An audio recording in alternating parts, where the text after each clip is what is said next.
श्रीशैले सदया पात्रम् दीभक्त्यादिगुणान्नममितीन्द्रप्रवणम् वन्दे रम्यजामातरम् मुनिम् लक्ष्मीनाथसमारम्भाम् नारयामुनमध्यमामप्रदानार्यपर्यन्ताम् वन्दे गुरुपरम्पराम् यो नित्यमच्युतपदाम् कुजयुग्मयुग्मव्यामोहदत्तरितराणि कृणाय मेने अस्मत्पुरोर्भगवतोऽस्य दयैकसिन्धो रामानुजस्य शरणम् प्रपद्ये माता पिता युवतयस्तनया विभूतिः सर्वम् यदेव नियमेन मदन्वयानाम् आद्यस्य नः कुलपते मुकुलाभिरामम् श्रीमत्तरङ्गियुगलम् प्रणमामि मूर्ध्ना भूतम् सरस्तमरदार्पय भट्टनाथ श्रीभक्तिधारकुलशेखरयोगिवाहान् भक्तान्विदेवपरायतीन्द्रस्तात् श्रीमत्पराङ्कुलमुनिम् प्रणतोऽस्मि नित्यम्।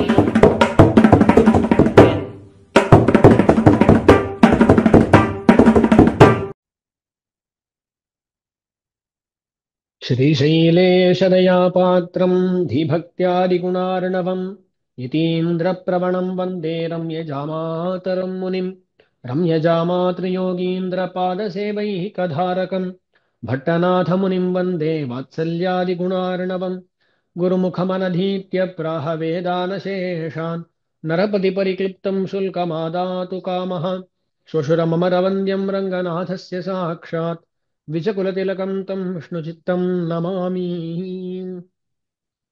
திவ்ய பிரபந்த தாரா என்று சொல்லப்படக்கூடிய இந்த உபன்யாச தொடரிலே தற்பொழுது பெரியாழ்வார் திருமொழியை நாம் அனுபவித்துக் கொண்டிருக்கிறோம். அதிலே அடியனுக்கு கொடுக்கப்பட்டிருக்கக்கூடிய திருமொழி 4ஆம் பத்திலே இருக்கக்கூடிய 9ஆம் திருமொழி மரவடியை என்று ஆரம்பிக்கக்கூடியது, திருவரங்கத்தை விஷயமாக கொண்டது.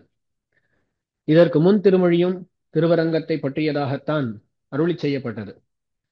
திருவரங்கத்தை ஒரு பதிகத்தால் அனுபவித்து திருப்தி பெற முடியுமான்னு கேட்டா கண்டிப்பா பெற முடியாது. பெரியாழ்வார் ஒரு திருமொழியை அனுபவித்து ஒரு திருமொழியாலே அனுபவித்து திருப்தி பெறாமல் மற்றொரு திருமொழியும் அருளி செய்கிறார், மேலும் அருளி செய்ய போகிறார். அப்போ திருவரங்கத்தினுடைய பெருமையானது இந்த இடத்துல நன்கு வெளியாகிறது. திருவரங்கத்தை பார்த்தால் பெரிய கோயில், பெரிய பெருமாள், ஆகையால் நிறைய அனுபவங்கள், பலவிதமான அனுபவங்கள், ஆகையால் பல திருமொழிகள். அதிலே பலவிதமான குணச்சேஷ்டிதங்களை எல்லாம் பெரிய பெருமாள் இடத்திலே அனுபவித்தார் பெரியாழ்வார். கூடவே திருவரங்கத்தையும் அனுபவித்தார். அந்த அனுபவத்துல திருப்தி இல்லாதபடியால் மறுபடியும் பெரிய பெருமாளுடைய குணச்சேஷ்டிதங்களையும் திருவரங்கத்தினுடைய செழிப்பையும் அனுபவித்து சந்தோஷப்படுகிறார், இனியராகிறார். இந்த திருமொழியிலே இந்த திருமொழியில பெரிய பெரிய பாசுரங்கள், சில இடங்கள்ல வியாக்கியானமும் ரொம்ப பெருசா இருக்கக்கூடிய வியாக்கியானம். ஆகையால் வேற எந்த விஷயங்களையும் இங்க பெருசா பேசுவதற்கு இடமில்லை, நேரா பாசுரத்துக்குள்ள நுழைஞ்சிடலாம்.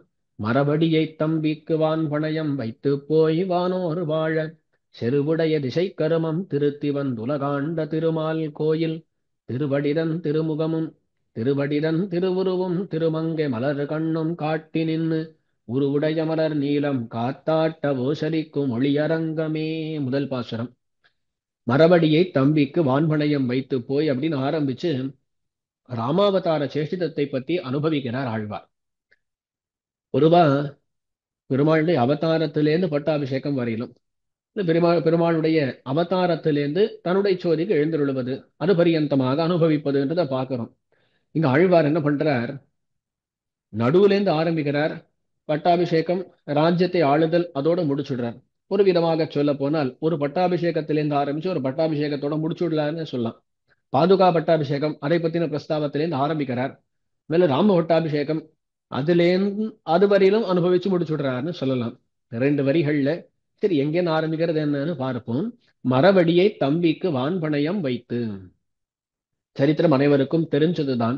பரதாழ்வான் ராஜ்யத்திலிருந்து காட்டுக்கு வருகிறான், சித்திரக்கூடத்துக்கு வருகிறான். எப்படியாவது பெருமாளை திரும்ப அழைத்து செல்ல வேண்டும் என்பதற்காக. பரதாழ்வானுடைய குறிக்கோள் என்னது என்றால், தான் ராஜ்யத்துக்கு வந்து பார்த்த சமயத்துல உங்க பெருமாள் காட்டுக்கு சென்று இருந்தார். தசரதன் சொர்க்கத்துக்கு சென்று இருந்தான். என்ன பண்ணுவதுன்னு தெரியவில்லை. இடிக்கு மேல இடி விழுந்து கொண்டே இருக்கிறது. அவன் வாட்டுக்கு அம்மான் இல்லத்திலே இருந்தவன். அவனை அழைத்து வந்தார்கள். இந்த செய்திகள் எல்லாம் சொல்லுகிறார்கள். தாங்க முடியாமல் இருக்கக்கூடிய சந்தர்ப்பத்துல தாயாக இருக்கக்கூடிய கைகேயி வந்து ராஜன் அரசனே என்று கூப்பிடுகிறாள். மற்றதையும் பொறுத்து கொள்வானோ என்னமோ, இதை பொறுத்து கொள்ளவே முடியவில்லை பரதாழ்வானுக்கு. பெருமாளுக்கு அடிமைப்பட்டவனாக இருக்கக்கூடியவன் அடியன். அப்படிப்பட்ட அடியனிடத்துல சுவாதந்திரியத்தை ஏறிட்டு ராஜன் அப்படின்னு சொல்லலாமா, அரசனேன்னு சொல்லலாமா என்று தவிக்கிறான் பரதாழ்வான். கூடவே வசிஷ்டர் முதலானவர்களும் நீதான் ராஜ்யத்தை ஏற்றுக்கொள்ள வேண்டும் என்று சொல்ல பொறுக்க முடியாமல் தவிக்கிறான். பெரிய சபையின் நடுவிலே புலம்புகிறான், அழுகிறான். புரோஹிதரா இருக்கக்கூடிய வசிஷ்டரை நிந்திக்கிறான். விலலாப சபா மத்தியே ஜகர்ஹேச்ச புரோஹிதம்.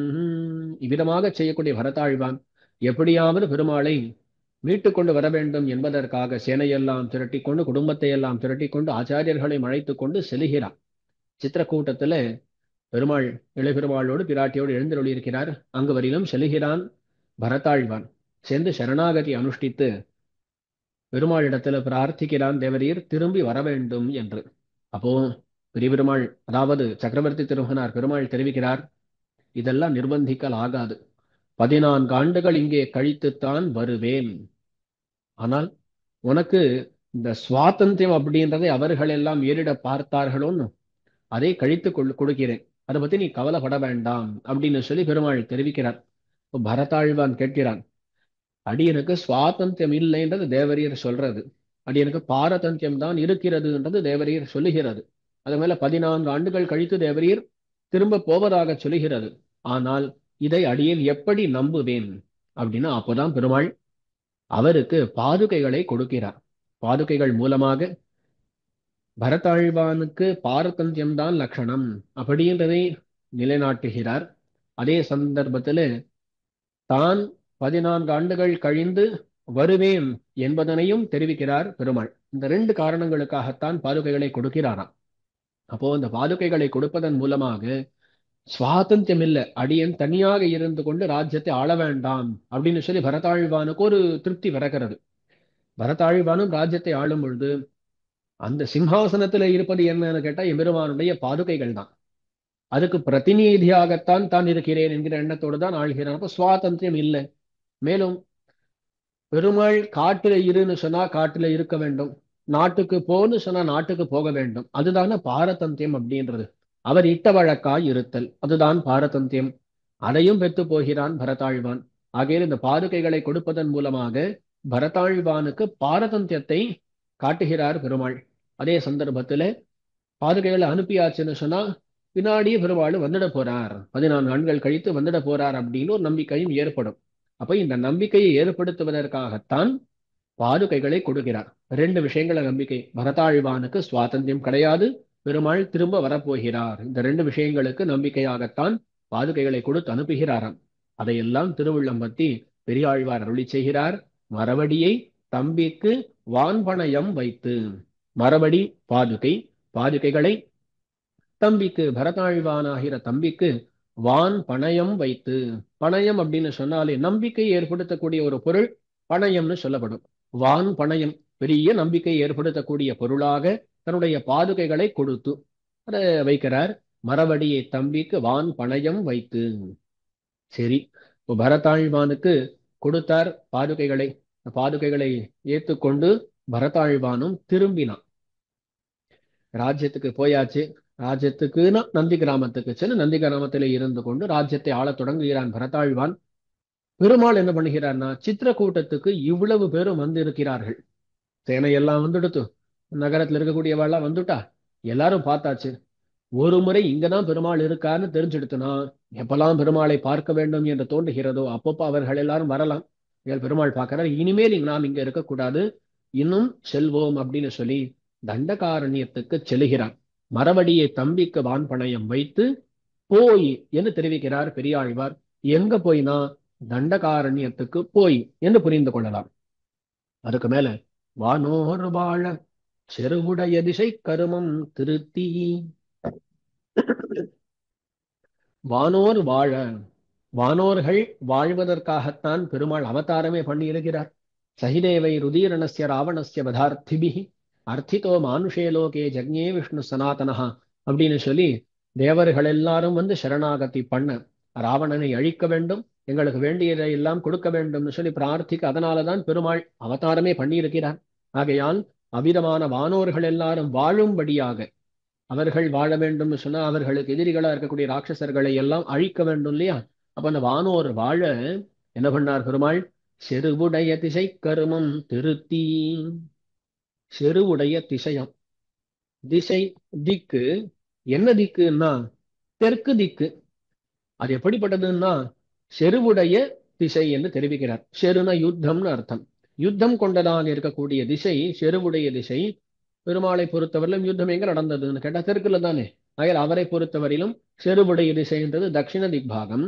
செருவுடைய திசை கருமம் திருத்தி, அந்த திக்கில் இருக்கக்கூடிய கருமம் செயல்கள் எல்லாவற்றையும் திருத்தி செய்து.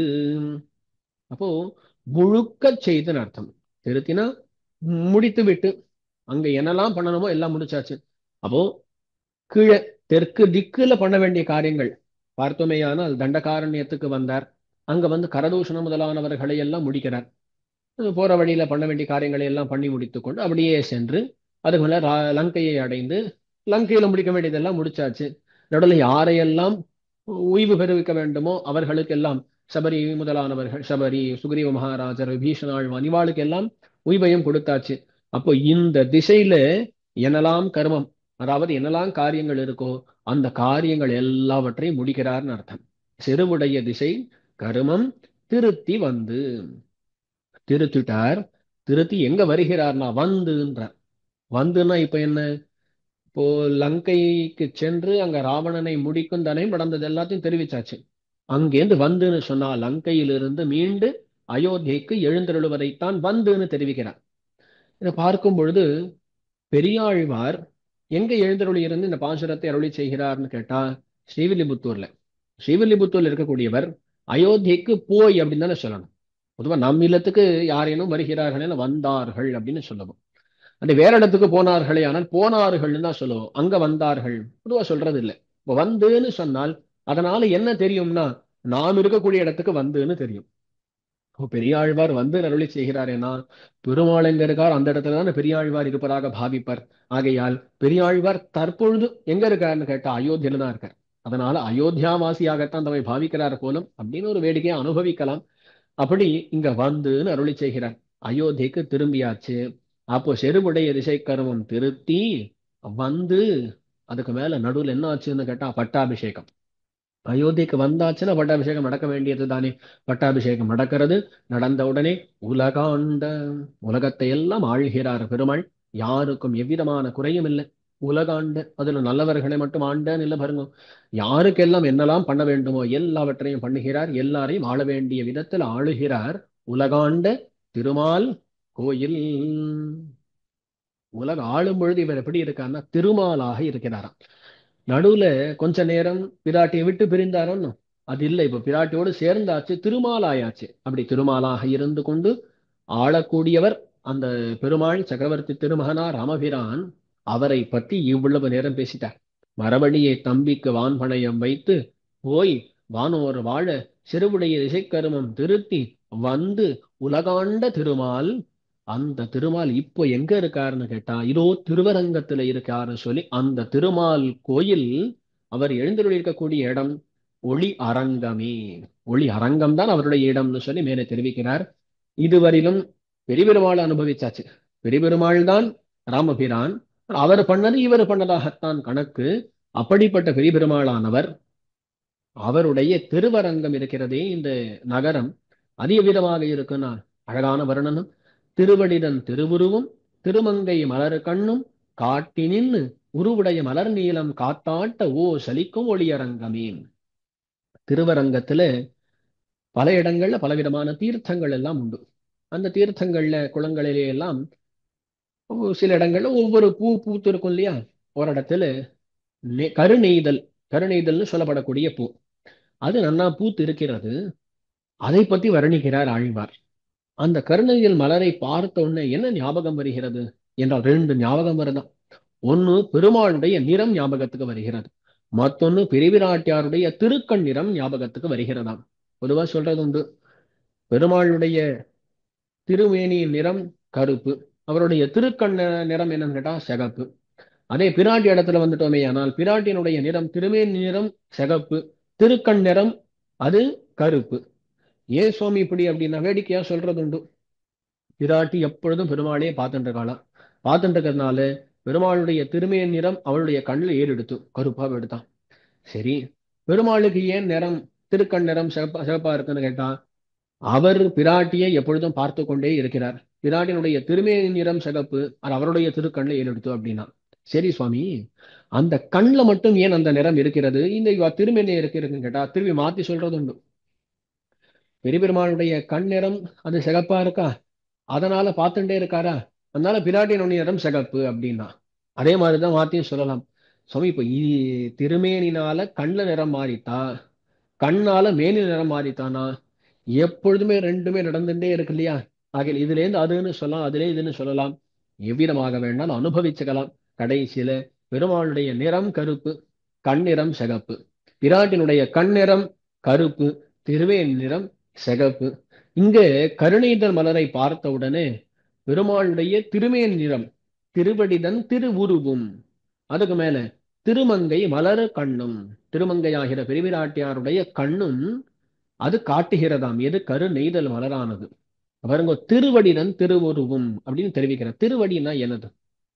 திருவடின்ற வார்த்தைக்கு இந்த இடத்துல சுவாமின்னு அர்த்தம். பல இடங்கள்ல இந்த மாதிரி பிரயோகம் பார்க்கலாம். திறம்பேன் மின் கண்டீர் திருவடிதன் நாமம் அப்படின்னு சொல்லி திருமழி சேப்பிரான் அருளி செய்கிறார். அதே மாதிரி அடிகள், அடியேன் நினையும் அடியவர்கள் தம் இடியான் அப்படின்னா அந்த மாதிரி இடங்கள்ல அடிகள் அப்படின்னு சொன்னா சுவாமின்னு அர்த்தம். அப்போ திருவடி அடிகள்னு சொல்லி சுவாமி அப்படின்ற அர்த்தத்துல இந்த வார்த்தைகளை சொல்லுவது உண்டு. அவ்விதமாக இந்த இடத்திலேயும் திருவடின்னு சொன்னா சுவாமி, அடின்னு சொன்னாலே சுவாமி, திருவடின்னு சொன்னா சர்வ சுவாமி, எல்லாருக்கும் சுவாமியா இருக்கக்கூடிய பெரிய பெருமாள். அவருடைய உருவும் திருவடிதன் திருவுருவும், திருமங்கை திருவாகிர மங்கை பெருவிராட்டியார் அவருடைய மலர் கண்ணும், மலர்ந்து நன்கு விகசித்திருக்கக்கூடியதான கண், அந்த கண்ணையும் காட்டுகிறதாம் அந்த கரு நெய்தல் மலரானது. இங்க திருமங்கை மலர்கண் அப்படின்னு சொல்லி இக்கு சொல்லக்கூடாதுன்னு சொல்லுவா. மலர்கண் அப்படின்னா மலர் போன்ற கண் என்றிருந்தால் மலர்கண் என்று வருமா, அந்த ஈக்கு அந்த இடத்துல சேர்த்துக்கணும். இல்ல மலரக்கூடியதாக மலர்ந்திருக்கக்கூடியதான கண் அப்படின்னு சொன்னா மலர்கள் அப்படின்னு சொல்லி அந்த ஈக்கு இல்லாமல் சொல்ல வேண்டும் என்பர்கள். இந்த மாதிரி இந்த இடத்துல திருவடிதன் திருவுருவும் திருவங்கை மலரு கண்ணும் காட்டி நின்னு, அதை காட்டக்கூடியதாக இருக்கிறது கரு நெய்தல் மலர். சரி, காட்டி நின்று காட்டி நின்ற அப்படின்னு சொல்லி ரெண்டு விதமாகவும் இந்த இடத்துல பாடங்கள் உண்டு. காட்டி நின்று உருவுடைய மலர் நீளம் காத்தாட்ட ஓசரிக்கும் ஒளி அரங்கமே, இந்த ரெண்டையும் காட்டக்கூடியதான அந்த மலர் அது எப்படி இருக்கா, ரொம்ப அழகா இருக்கான். உருவுடைய மலர் நீளம் என்று தெரிவிக்கிறார். உருன்னு சொன்னா ரூபம் அழகுன்னு அர்த்தம். அழகுடையதாக இருக்கக்கூடிய நீல மலர், அருணீத மலரை நீல மலர்னு சொல்லுவார். அந்த நீல மலர் உருவுடைய மலர் நீளம் காத்து ஆட்ட, காத்து வந்து வீசுறது, இது ஆட்டுறது, காத்தாட்ட ஓ சலிக்கும் ஒளி அரங்கமே, இது சலிக்கிறதாம். இந்த கருணைதல் மலர் அப்படி ஆடிக்கொண்டிருக்கிறதாம். அப்படிப்பட்டதான ஒளி அரங்கம், ஒளி கொண்டதாக இருக்கக்கூடிய அரங்கம் என்று வர்ணிக்கிறார். இப்ப பாருங்க, வெறும் பெருமாளை மட்டும் அனுபவிக்கல, பெருமாளோடு சம்பந்தப்பட்டது இந்த இடம், இந்த இடத்தோடு சம்பந்தப்பட்டது அங்க இருக்கக்கூடிய மலர். அந்த மலர் ஒரு விதமாக பார்த்தா பெரிய பெருமாளுடைய நிறத்தை காட்டக்கூடியதாக அவரோடு சம்பந்தப்பட்டதாக இருக்கு. விராட்டினுடைய திருக்கண்ணை காட்டக்கூடியதாக அவளோடு சம்பந்தப்பட்டதாக இருக்கு. இது எல்லாம் இந்த சம்பந்தங்களை எல்லாம் உத்தேசித்து ஆழ்வார் அந்த மலரையும் சேர்த்து இந்த இடத்துல அனுபவிக்கிறார். ஆச்சு முதல் பாசுரம், மரபடியை தம்பிக்கு வான்பணையம் வைத்து போய் வானோர் வாழ செருவுடைய திசைக்கருமம் திருத்தி உலகாண்ட திருமால் கோயில் திருவடிதன் திருவுருவும் திருமங்கை மலர்கண்ணும் காட்டி நின்னு உருவுடைய மலர் நீளம் காத்தாட்ட ஓ சலிக்கும் ஒளி அரங்கமே அப்படின்னு சொல்லி முதல் பாசுரம். இதுல ஓ சலிக்கும் அப்படின்னு சொன்னா நன்கு அசையக்கூடிய அப்படின்னு அர்த்தம் வைத்துக் கொள்ளலாம். அல்லது ஓ அப்படின்றது நிரர்த்தகமாக அர்த்தம் இல்லாததாக வெறும் அந்த இடத்துல வந்திருக்குன்னு சொல்லியும் கொள்ளலாம். ஆச்சு. இதுக்கு மேல இரண்டாவது பாசுரம் ரொம்ப முக்கியமா இருக்கக்கூடிய பாசுரம், அனைவரும் கேள்விப்பட்டிருக்கக்கூடியதான பாசுரம். நம்முடைய சம்பிரதாயத்துக்கு ராமானுஜ சம்பிரதாயம் எம்பெருமானார் தரிசனம் என்பது முக்கியமான பெயராக இருந்தாலும் பல இடங்கள்ல முக்கியமா வடக்குல எல்லாம் போனோமே ஆனால் நம் சம்பிரதாயத்தை ஸ்ரீ சம்பிரதாயம் அப்படின்னு சொல்லுவார். ஸ்ரீனா பெரிய விராட்டியார், பெரியபிராட்டியாருடைய பெருமையை நன்கு காட்டக்கூடியதான சம்பிரதாயம், அவ்விதமான சம்பிரதாயம்னு சொல்லி ஸ்ரீ சம்பிரதாயம்னு சொல்றது உண்டு. அந்த பெரியபிராட்டியாருடைய பெருமையை எடுத்துச் சொல்லக்கூடியதான ஒரு பாசுரம்னு இதை சொல்லலாம். இரண்டாவது பாசுரம். ஆனா வெறும் பெரியபிராட்டியாருடைய பெருமை மட்டும் சொல்லல, கூடவே அந்த பெரியபிராட்டியாருக்கான பெருமை எவ்வளவோ அதே அளவுக்கு பெருமை பெரிய பெருமாளுக்கும் உண்டுன்னு சொல்லக்கூடிய பாசுரமாக அமைந்திருக்கக்கூடிய அழகான பாசுரம். அந்த பாசுரத்தை அடுத்து அனுபவிக்கலாம். தன்னடியார் திறத்தகத்து தாமரையாளாகிலும் சிறகுரைக்குமேல் என் அடியார் அது செய்யார், செய்தாரேல் நன்னு செய்தார் என்பது போலும் மன்னுடைய விபீடனர்க்கா மதிழிலங்கை திசை மலர்கண் வைத்த என்னுடைய திருவரங்கர் கன்னியும் மற்றொருவர் காளாவரே. இது இரண்டாவது பாசுரம். தன்னடியார் திறத்தகத்து தாமரையாள் ஆகிலும் சிறகுரைக்குமேல் என்னடியார் அது செய்யார், செய்தாரே நன்னு செய்தார் என்பர். அதாவது பெருமாளுக்கும் பிராட்டிக்கும் நடுவிலே ஒரு சம்வாதம். அந்த சம்வாதம் ஏற்படுமா அப்படின்றது பார்க்க வேண்டும். அப்படி ஏற்பட்டாலும் அது எவ்விதமாக இருக்கும் அப்படின்றது இந்த இடத்துல ரொம்ப அழகா வர்ணிக்கிறார். அதாவது பெரிய பிராட்டியாருடைய காரியம் என்ன? யாரேனும் அடியவன் வந்தால் அந்த அடியவனை பெருமாள் ஏத்து கொள்ளும்படியாக பண்ணுவதுதான் இந்த பிராட்டியினுடைய காரியம், இல்லையா? கடக கிருத்தியம் அப்படின்னு சொல்லுவார். ரெண்டு பேரையும் சேர்க்கக்கூடிய செயல். இவனுடைய குற்றங்களை பார்த்து பெருமாள் இல்லை இவன்லாம் வேண்டாம் அப்படின்னு தள்ளலாம் என்று நினைத்தாலும் இல்ல இல்ல தேவரீருடைய குணங்கள் எல்லாம் என்ன ஆவது அப்படின்னு சொல்லி இருவரையும் சேர்ப்பிக்கிறாள் பிராட்டியானவள், இல்லையா? அவ்விதமான பிராட்டி ஒரு சமயம் என்ன பண்ணுவாளாம்? பண்ணலாம். தெரிவிக்கிறார். தன்னடியார் திறத்தகத்து தாமரையாளாகிலும் சிறகுரைக்குமேல். சிறகுரைத்தல் அப்படின்னு சொன்னா குற்றம் சொல்லுதல் அர்த்தம். தாமரையாள் ஆகிலும் இந்த பெரிய பிராட்டியார் ஆகிலும் சிறகுரைக்கு மேல் ஏதேனும் குற்றத்தை சொன்னால் என் அடியார் அது செய்யார், என் அடியார் அது செய்யார், என்னுடைய அடியவர்கள் அதை செய்யவே மாட்டார். செய்தாரே நன்னு செய்தார், இல்ல செய்தார்கள் அப்படின்னு சொல்லுவாயே, ஆனால் அது சரியாகத்தான் அவர்கள் பண்ணியிருக்கிறார்கள் அப்படின்னு சொல்லி பெருமாள் சொல்லுவாராம். அவ்விதமான ஒரு சம்வாதத்தை சொல்லக்கூடியதான பாசுரம். இன்னும் கொஞ்சம் ஆழமா போய் ஒவ்வொரு வார்த்தைக்குமான அர்த்தங்களை நாம் இனிமேல் பார்க்கலாம். தன்னடியார் திறத்தகத்து. இங்க தன் அடியார் அப்படின்னு சொன்னா தன் அடியார், இங்க தான் அப்படின்றது யார்? பெரிய பெருமாள். பெருமாளுடைய அடியார் தன்னடியார் திறத்தகத்து, அவர்களுடைய விஷயத்திலே தன்னடியார் திறத்தகத்து தாமரையாளாகிலும், தாமரையாளாகிலும் தாமரையாளா இருக்கக்கூடிய பெருவிராட்டியார் ஆகிலும் சிதகுரைக்கும் மேல், சிதகுரைக்கும் குற்றத்தை சொல்லும் ஏல் அப்படின்னு சொன்னா குற்றத்தை சொல்லுவாளேயானால் அப்படின்னு அர்த்தம். அவ சொல்லுவாளான்னு கேட்டா பொதுவா சொல்லவே மாட்டா. ஒருவேளை அவளே சொன்னாலும் அப்படின்னு அர்த்தம். பாருங்க, முதல்ல தன் அடியார், அது என்ன? தம் அடியார் கிடையாதா? தன் அடியார் தானா? முதல் கேள்வி, இல்லையா? ஒரு அடியவன் அப்படின்னு வரும் பொழுது பெருமாளுக்கும் பிராட்டிக்கும் அடியவனாகத்தான் நினைத்துக் கொண்டு வருகிறான். அவ்விதமாக இருக்கும் பொழுது பிராட்டி என்ன நினைக்க வேண்டும்? தம்மடியார் அப்படின்னு பிராட்டி நினைக்க வேண்டும். அதனால இந்த இடத்துல தன்னடியார் வராமல் தம்மடியார்னு வந்திருக்கணுமே அப்படின்னு கேட்டா, பெருமாள் தான் அப்படின்னு சொல்லப்படுவரே, ஆனால் அந்த தான் அப்படின்ற வார்த்தைக்குள்ளேயே பிராட்டியும் அடக்கம்தான். தனியா பிராட்டியும் சேர்த்து தம்மடியார்னு சொல்ல வேண்டிய தேவையில்லை. தன்னடியார்னு சொன்னால அந்த இடத்திலேயே பிராட்டி வந்து விடுவாள் அப்படின்னு சொல்லி ஒரு விதமாக பார்க்கலாம். அல்லது பிராட்டி என்ன நினைக்கிறாளாம்? தன்னடியார்னா பெருமாளுடைய அடியார்னு சொல்லி அடியவர்களுடைய கோஷ்டியிலே தான் தானும் அப்படின்னு நினைக்கிறாளாம். அப்போ பாருங்க, பெருமாளும் பிராட்டியும் ரெண்டு பேருமே சுவாமிகள், அவளுக்கு அடியவர்களா இருக்கக்கூடியவர்கள் நாம், இல்லையா? அப்ப பார்க்கும் பொழுது தம்மடியார்னு சொல்லணும். ஆனா பிராட்டி தான் எப்படி நினைக்கிறாள் அப்படின்னு சொன்னா, அந்த சுவாமி கோஷ்டியில நான் சேரல, நானும் அடியவர்களுடைய கோஷ்டியிலே தான் இருக்கிறேன் அப்படின்னு சொல்லி தன்னை சுவாமி கோஷ்டியில சேர்த்து கொள்ளாமல் பிராட்டி என்ன நினைக்கிறா? தன்னடியான்னு நினைக்கிறா.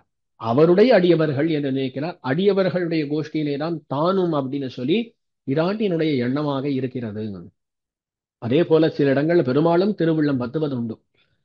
வாதமாமகன் மற்கடம் விலங்கு மத்தோர் சாரியன் ஒழிந்திலை, சரி ஏழை ஏதலன் கீழ்மகன் என்னாதிரங்கி மத்தவர் கிண்ணருள் சுரந்து வாழைமான் மடநோக்கி உன் தோழி. குகப்பெருமாளை குறித்து பெருமாள் சக்கரவர்த்தி திருமகனார் தெரிவிக்கிறார். என்ன சொல்றார் அப்படின்னா, குகப்பெருமாளை ஏற்றுக்கொண்டு தெரிவிக்கிறார், இந்த விராட்டி இருக்கிறாளே, விராட்டி உன் தோழி அப்படின்னு சொல்றார்.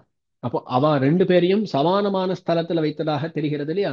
உன்னுடைய சுவாமினின்னு சொல்லல, உன்னுடைய தோழின்னு சொல்லி தெரிவிக்கிறார் பெருமாள். ஆகையாலே அந்த மாதிரி ரீதியில பார்த்தோமே ஆனால் பிராட்டியும் தன்னை இந்த அடியவர்களிலே ஒருத்தியாகத்தான் நினைக்கிறாள். அதே மாதிரிதான் திருப்பாவையிலே பார்த்தோமே ஆனால் இந்த தோழிகளை எல்லாம் முதல்ல ஆண்டாள் எழுப்புகிறாள். எழுப்பி அதுக்கு மேல நப்பினை பிராட்டி எழுப்ப போவாள். அந்த நப்பினை பிராட்டி எழுப்பின உடனே நப்பினை பிராட்டி என்ன சொல்லுவா, உங்களைப் போலே நானும் அடியவள் தான், வாங்கோ நானும் உங்க கோஷ்டியில சேர்ந்து விடுறேன். நப்பினை பிராட்டி அவளுடைய கோஷ்டியில சேர்ந்துடுவான்னு சொல்றதுண்டு. அவ்விதமாக பிராட்டி தன்னை அடியவர்களுடைய கோஷ்டியிலே ஒருத்தியாக நினைப்பதினாலே பிராட்டி என்ன சொல்றா, தன்னடியார் அப்படின்னு தான் நினைக்கிறாள் பிராட்டி. அந்த பெரியாழ்வார் இவ்விதமாக தெரிவிக்கிறார். தன்னடியார் திறத்தகத்து, அந்த அடியவர்கள் விஷயத்திலே, அடியவர்கள், அடியார் அப்படின்னு சொன்னா யாரு? அடியார் அப்படின்னு சொல்லிட்டாலே யாரோ ஒருத்தருக்கு அடிமைப்பட்டவர்கள்ன்றது தெரிகிறது. அப்போ நான் தான் எனக்குத்தான் வாழ்கிறேன் அப்படின்ற எண்ணம் போயிடுது இல்லையா? யாரோ ஒருத்தருக்காக எண்ணம் வந்துடுது. தன்னடியார்னு சொன்னா எம்பெருமானையே எல்லாமாக பத்தி இருக்கிறார்கள். முதல்ல அடியார்னு சொன்னா சுவாதந்திரியம் போச்சு, எனக்காகத்தான் அப்படின்ற எண்ணம் இல்லை. இல்ல தன்னடியார்னு சொன்னா எம்பெருமானுக்காகத்தான் நான் இருக்கேன், வேற எந்த நபருக்காகவும் நான் இல்லைன்றது வந்தது. அந்நியசேஷத்துவம் போச்சுன்னு சொல்லுவா. அந்நியசேஷத்துவ நிவர்த்தியானது ஏற்பட்டு விட்டது. தன்னடியார் மேல அடியவர்கள்னு சொன்னா எம்பெருமானே தான் வேண்டும், வேற யாரும் வேண்டாம். எம்பெருமான் மூலமாக எம்பெருமானை பெற வேண்டும் என்கிற எண்ணம் கொண்டவர்கள் தன் அடியார்னு சொல்லப்படுகிறார்கள். அவ்விதமான தன் அடியவர்கள் அவர்கள் திறத்தகத்து, அவர்களுடைய விஷயத்திலே தாமரையாள் ஆகிலும், தாமரையாள் ஆகிலும், தாமரையாள் அப்படின்னு சொன்னா பிராட்டி புஷ்பத்திலிருந்தே தோன்றியவள், புஷ்பம் போல இருக்கக்கூடியவள், ஒரு தாமரையிலே தோன்றி தாமரை போல இருக்கக்கூடியவள் தாமரையாள் என்று சொல்லப்படுகிறாள். அவ்விதமான பிராட்டியானவள் சிறகுரைக்கு மேல். இதுல என்ன தெரிகிறதுனா இவ ரொம்ப ரொம்ப போக்கியமாக இருப்பலாம். பெருமாள் பிராட்டி இடத்துல அவ்வளோ நன்கு அனுபவிக்கிறார். எவ்வளவு அனுபவங்களை கொடுக்கிறாள் பிராட்டி அப்படின்னு சொன்னா அதையெல்லாம் அனுபவித்து அனுபவித்து பிச்சேறி இருக்கிறார் பெருமாள்.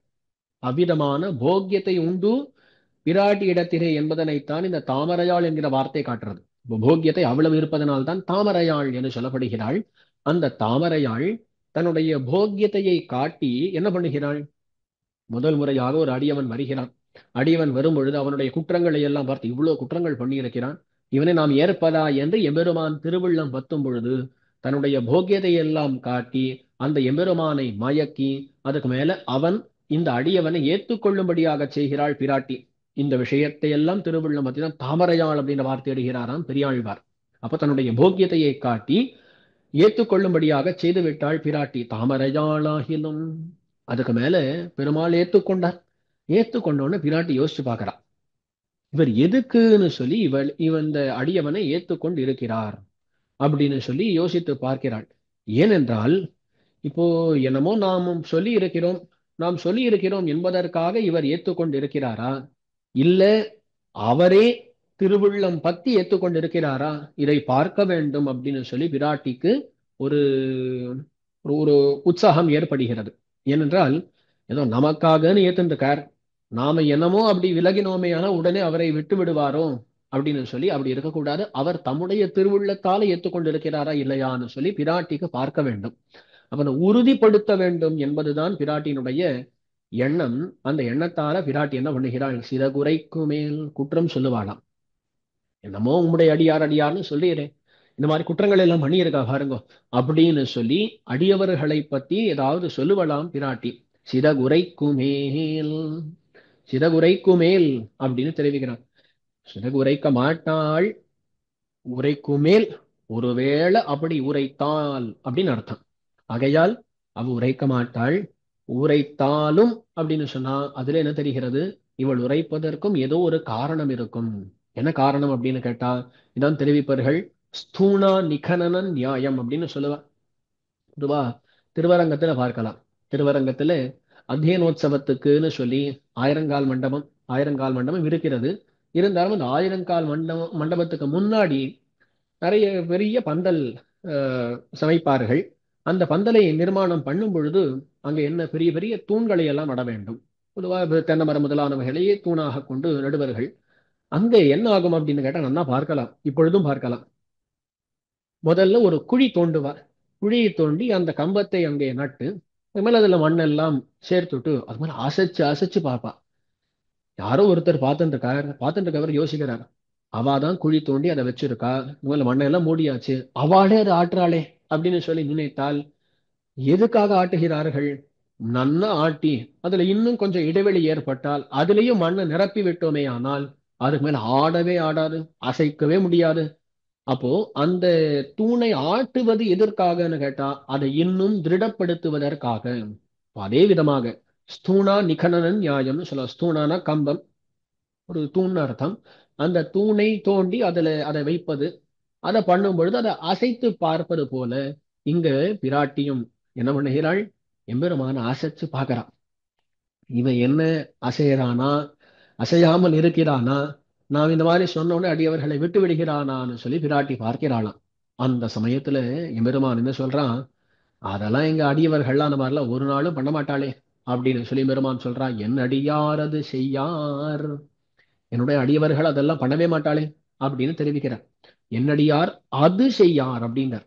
அது அப்படின்னு சொன்னா குற்றம்னு அர்த்தம். என்னடியார் குற்றம் செய்யார். அந்த இடத்துல அடியவர்கள் அப்படின்ற வார்த்தையோடு கூட குற்றம் அப்படின்ற வார்த்தையை சொல்வதற்கும் பூசுகிறாராம் பெருமாள். நான் என்ன பண்றார் அப்படின்னு கேட்டா, என்னடியார் அது செய்யார், அது அப்படின்னு தெரிவிக்கிறார். என்னடியார் அது செய்யார். இப்ப இங்க என்னடியார் அது செய்யார் அப்படின்றதுனால என்ன தெரிகிறது அப்படின்னு கேட்டா, என்னுடைய அடியவர்கள் பண்ண மாட்டாமா, இவா என்னுடைய அடியவர்கள், உன்னுடைய அடியவர்களை பத்தி எனக்கு தெரியாது, என்னடியார் அது செய்யார். ரொம்ப அழகான வியாக்கியானம் இந்த இடத்துல. செய்தார்கள் என்று நிர்பந்தித்தாயாகில் அவர்கள் என்னடியார் ஆகிறார், உன்னடியார் அன்றே, நீ செல்ல நில்லு அப்படின்னு தெரிவிப்பார் பெருமாள். இவா என்னடியார், என்னுடைய அடியவர்கள் தானே, அவா பண்ணலேன்னு சொல்றேன். இல்ல இல்ல பண்ணித்தான் இருக்கிறார்கள் அப்படின்னு சொன்னா என்னுடைய அடியவர்கள் தானே, நான் பாத்துக்கிறேன், நீ கிளம்பு அப்படின்றாராம் பெருமாள். அந்த அளவுக்கு அடியவர்கள் மேல ஒரு பற்று கொண்டவராக ஆகிறார் பெருமாள். என்னடியார் அது செய்யார், ஒரு நாளும் செய்ய மாட்டார்கள். அதுக்கு மேல தெரிவிக்கிறார், இல்ல இல்ல உண்டு, அவ பண்ணிதான் இருக்கிறார்கள், இந்த சாட்சிலாம் இருக்கு பாரு அப்படின்னு சொல்லி ஒருவேளை பிராட்டி காட்டினாளே ஆனால் தெரிவிக்கிறார், செய்தாரேல் நன்று செய்தார். அவ செய்தார்களே ஆனால், அவ நிஜமா இப்படிதான் பண்ணி இருக்கிறார்கள் அப்படின்னு இருந்தால் நன்று செய்தார், அவ சரியாகத்தான் பண்ணி இருக்கிறார்கள் அப்படின்னு தெரிவிக்கிறார். இங்க அவர்கள் பண்ணின குற்றம் அப்படின்றது நிஜமான குற்றமா அப்படின்னு கேட்டா, ஒருத்தன் அடியவனாக இருப்பனேயானால் அவன் தெரிஞ்சு குற்றத்தை பண்ண மாட்டான். அவன் தெரியாமல் பண்ணின குற்றங்கள் இருக்கும். அந்த தெரியாமல் பண்ணின குற்றங்களை குறித்து பெருமாள் தெரிவிக்கிறார், செய்தாரே நன்று செய்தார். அவ தெரியாம பண்ணியிருக்கா, ஆமா, சில சமயங்கள்ல ஒரு அஜாகிரதையால ஏற்படுறது. எதனால அந்த அஜாகிரதை அப்படின்னு சொன்னா, அந்த அஜாகிரதையால ஏற்படக்கூடிய குற்றங்களை எல்லாம் பொறுப்பதற்குத்தான் நம்முடைய பெருமாள் இருக்கார் அப்படின்னு நினைச்சுத்தானே அவர்கள் பண்ணுகிறார்கள். நான் இருக்கேன் அப்படின்னு சொல்லி என் மேல நம்பிக்கையால் தான் அவர்கள் பண்ணுகிறார்கள். அது தவறே கிடையாது. செய்தாரே நன்னு செய்தார். அவர்கள் பிராமாதிகமாக தெரியாமல் பண்ணக்கூடியதெல்லாம் சரியானதுதான். என் மேல் நம்பிக்கையால தானே பண்ணுகிறார்கள். அவர்கள் நாஸ்திகர்களாக இருந்து கொண்டு பண்ணுகிறார்களா? இல்லையே, என் மேல நம்பிக்கையால தான் அவர்கள் பண்ணுகிறார்கள். ஆகையால் அவ பண்றதெல்லாம் சரிதான். சில சமயங்கள்ல பார்த்தால் மணலெடுக்கிறேன் என்ற ஆழ்வார்கள் சில பேர் வேற தேவதாந்தர பஜனங்களை பண்ணுவதாக செல்கிறார்கள். இதெல்லாம் பண்ணுகிறார்கள்னா பெருமாள் இடத்தில் இருக்கக்கூடிய காதலினால் என்ன பண்ணுகிறோம் என்று தெரியாமல் அவர்கள் பண்ணி விடுகிறார்கள். அதையெல்லாம் பார்த்து, ஆஹா, என் மேல இவ்வளவு காதலா இவ்வளவு காதலா என்று பெருமாள் அதையும் ஏற்றுக்கொள்கிறார். அப்போ மற்றவர்கள் பதவி குற்றம் பண்ணார்களே நினைத்தால், என் மேல இருக்கக்கூடிய காதலால் அவர்கள் பண்ணியிருக்கிறார்கள், நம்பிக்கையால பண்ணியிருக்கிறார்கள்னு சொல்லி பார்த்து பெருமாள் அதை சரியாகவே நன்றாகவே பார்க்கிறார். செய்தாரேல் நன்று செய்தார்.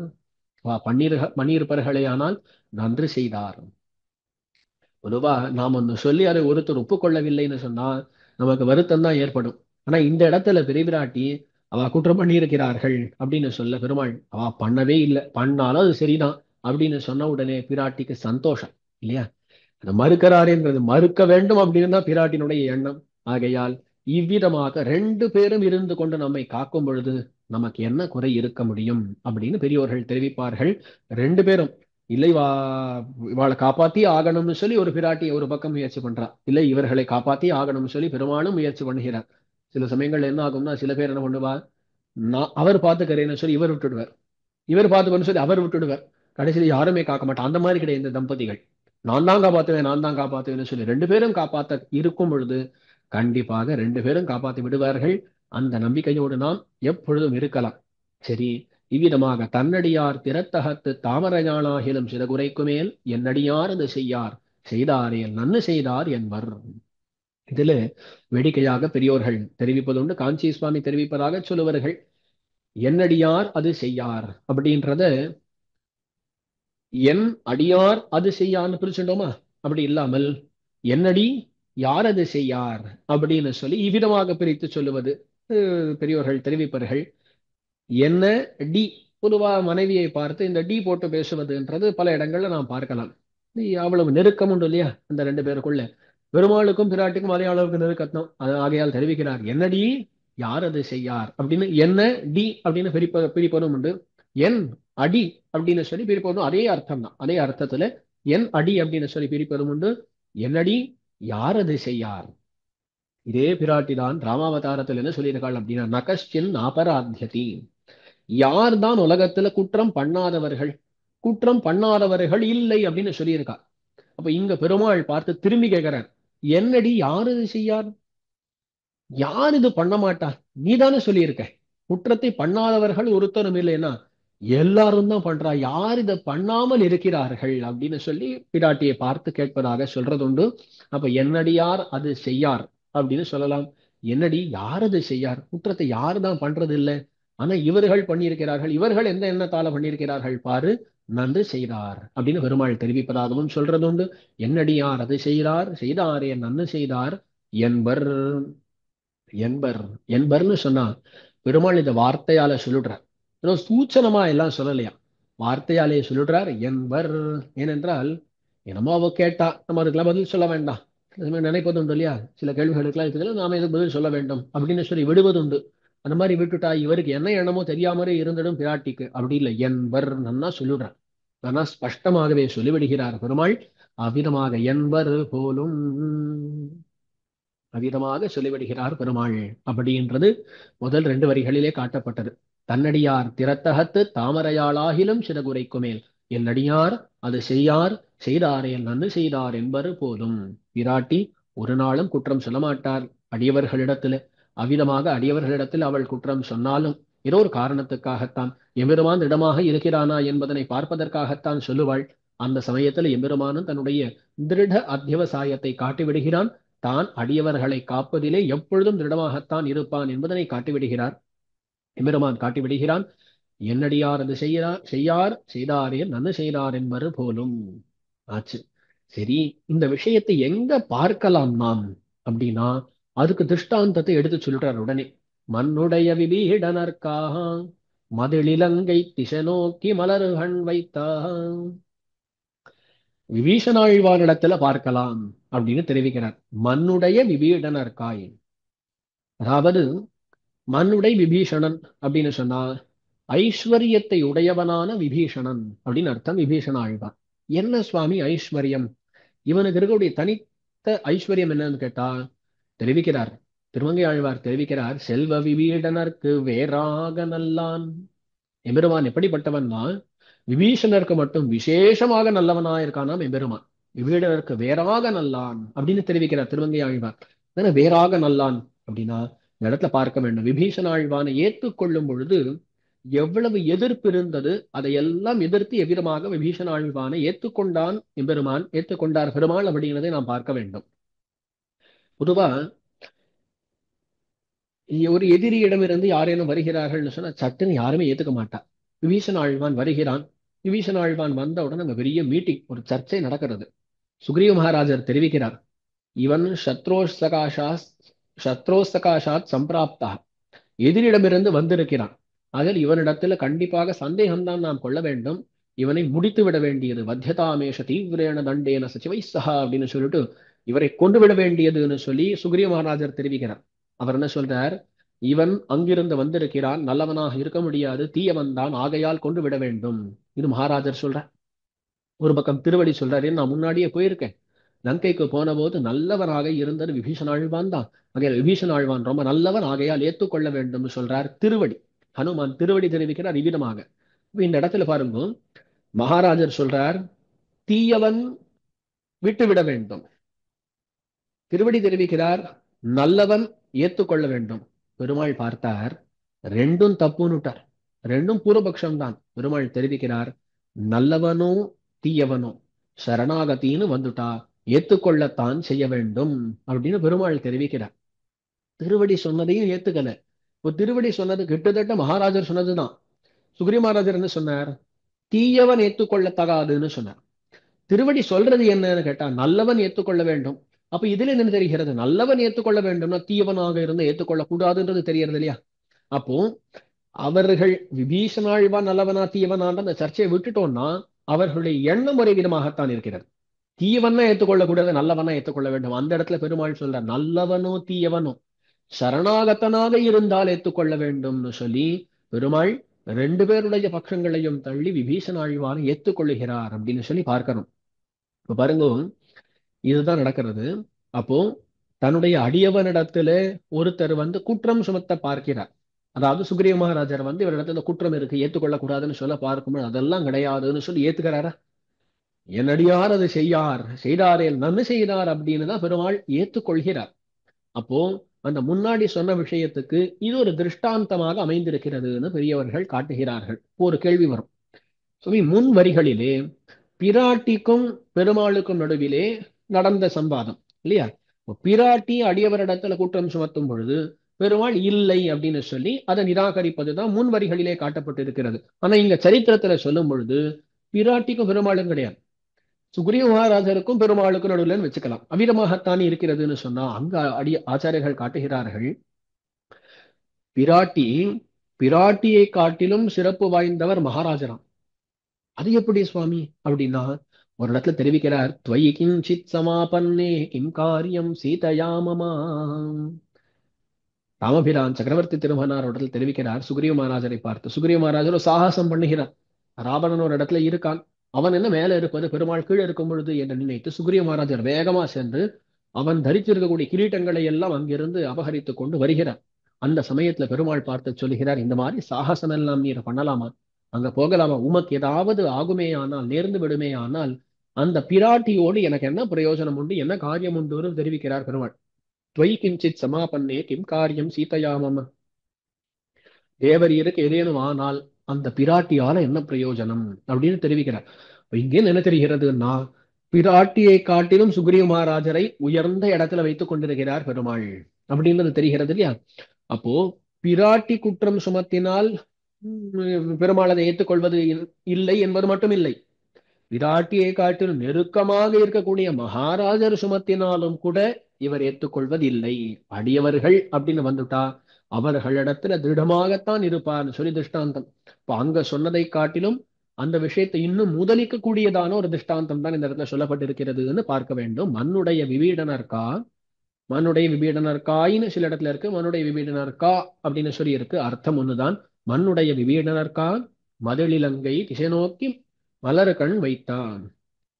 அந்த விபீஷணன், அந்த விபீஷணனுடைய லங்கை, அந்த லங்கையில மதில் முதலானவைகள் எல்லாவற்றையும் கட்டாட்சித்து கொண்டு மண்ணுடைய விபீடனர்காய் மதிலிலங்கை திசை நோக்கி, அந்த மதில்கள் கொண்டதான இலங்கை அதனுடைய திசையை நோக்கி மலர்கள் நீண்டிருக்கக்கூடிய தம்முடைய கண்கள் அதை வைத்திருக்கிறார் பெருமாள்.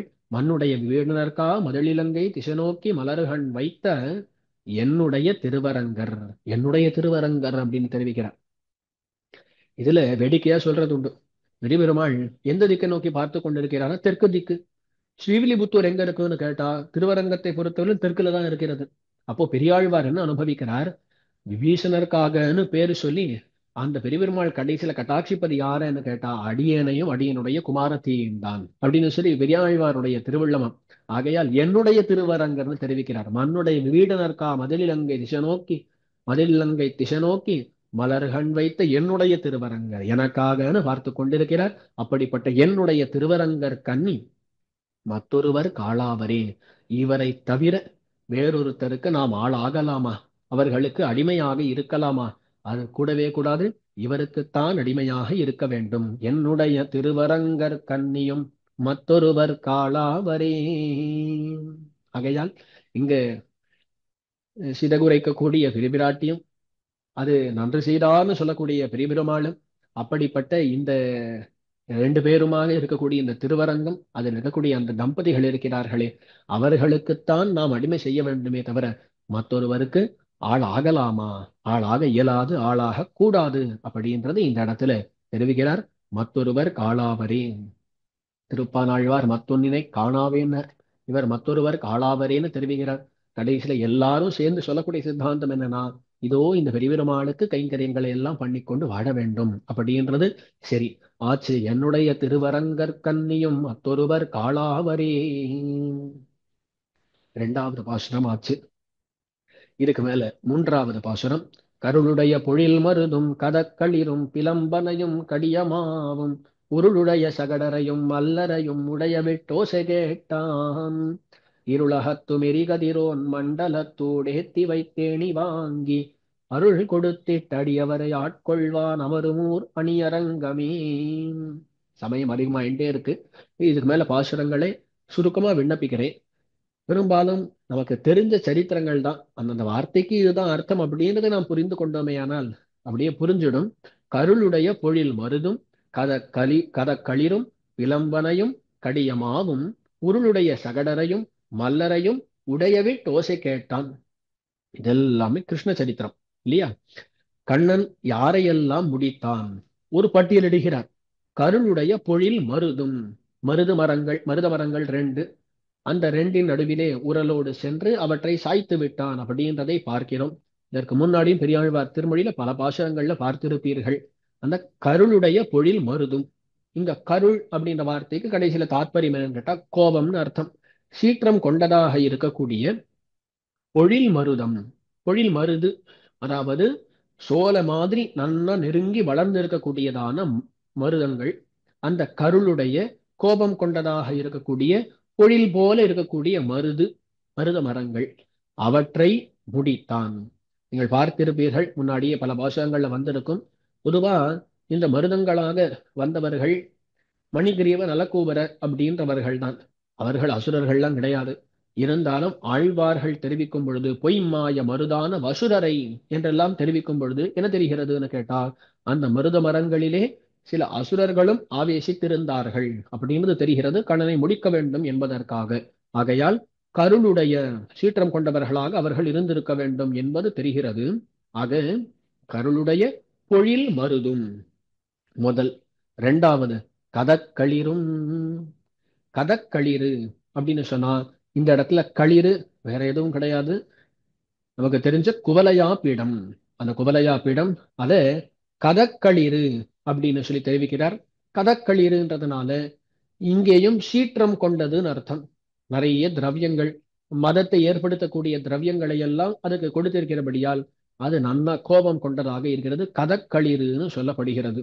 அதுக்கு மேல பிரலம்பாசுரன், அவனை பற்றி சொல்கிறார். விளம்பனையும் விளம்பனையும் அதுல ஒரு இடைப்பிள்ளையாகவே வந்ததாக சரித்திரம் நாம் பார்க்கிறோம். அப்படிப்பட்ட பிரலம்பாசுரன். மூன்றாவது கடியமாவும். கடியமாவும் அப்படின்னு சொல்லி ரொம்ப குரூரமாக இருக்கக்கூடிய மா அப்படின்னா விலங்கு. இந்த இடத்துல குதிரையாகிற விலங்கு கேசி என்கிற அசுரனை கொள்ள வேண்டியது. கடியமாவும் உருளுடைய சகடரையும்.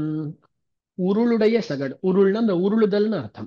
அந்த உருளுதாகிற செயல் கொண்ட சகடர், சகடாசுரன் அர்த்தம். சகடர் அப்படின்னு வருகிறதுன்னு கொள்ளலாம்.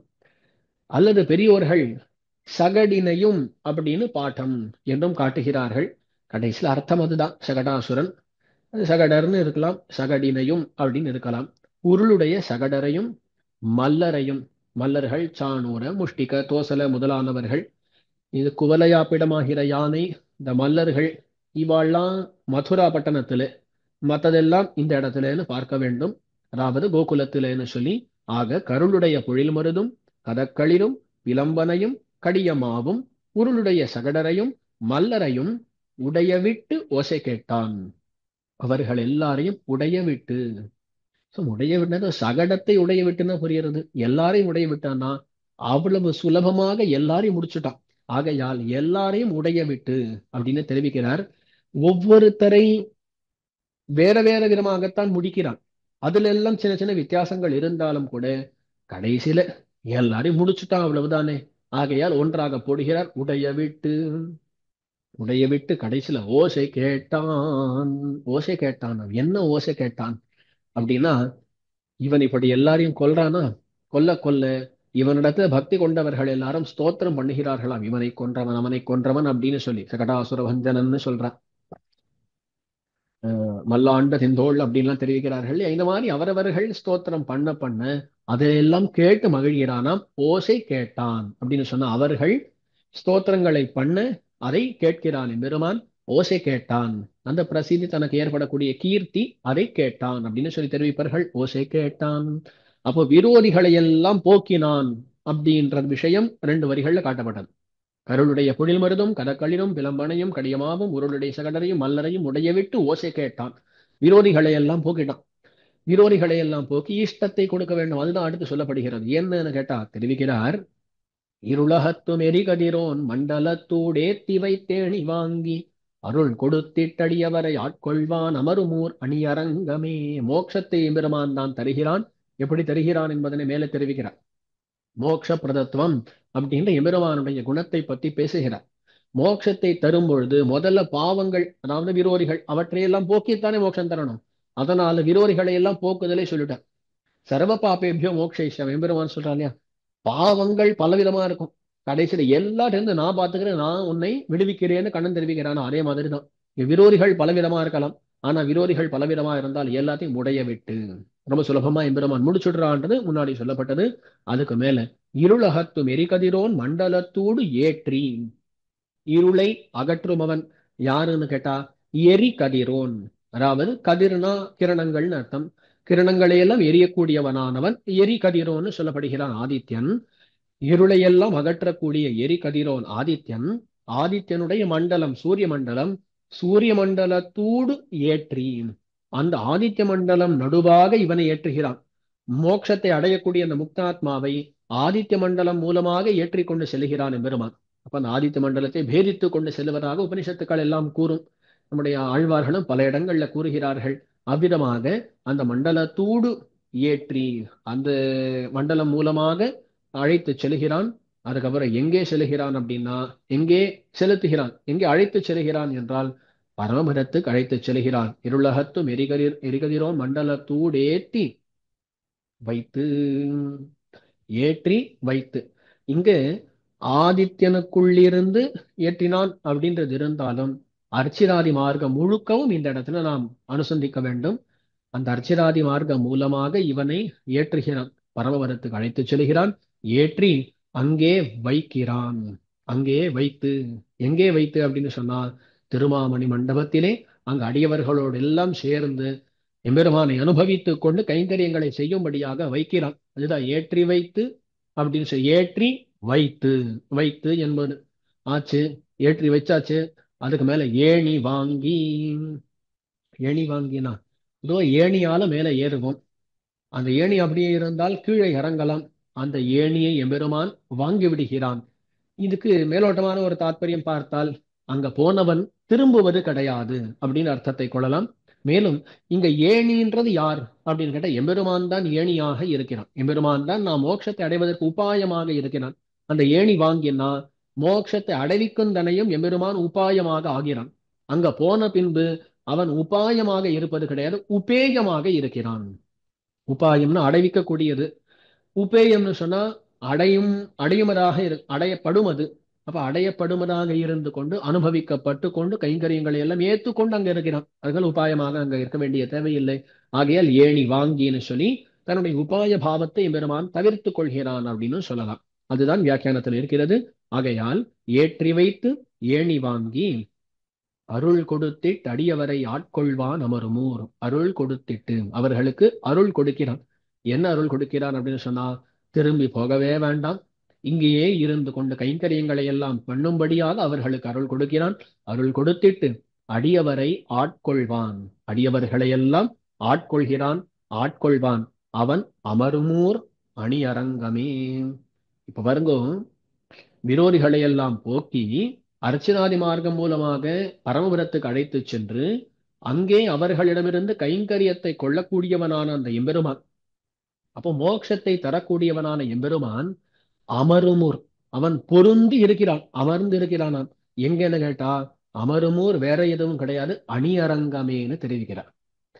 மோட்சத்தை கொடுக்கக்கூடியவன் ஏன் சுவாமி இங்க எழுந்தருளி இருக்கிறான் அப்படின்னு சொன்னா, இங்க இருந்து கொண்டு 4 பேர் அடியவர்களை திருத்தி கொண்டால் தானே அதுக்கு மேல அந்த இடத்துக்கு ஏற்ற முடியும்.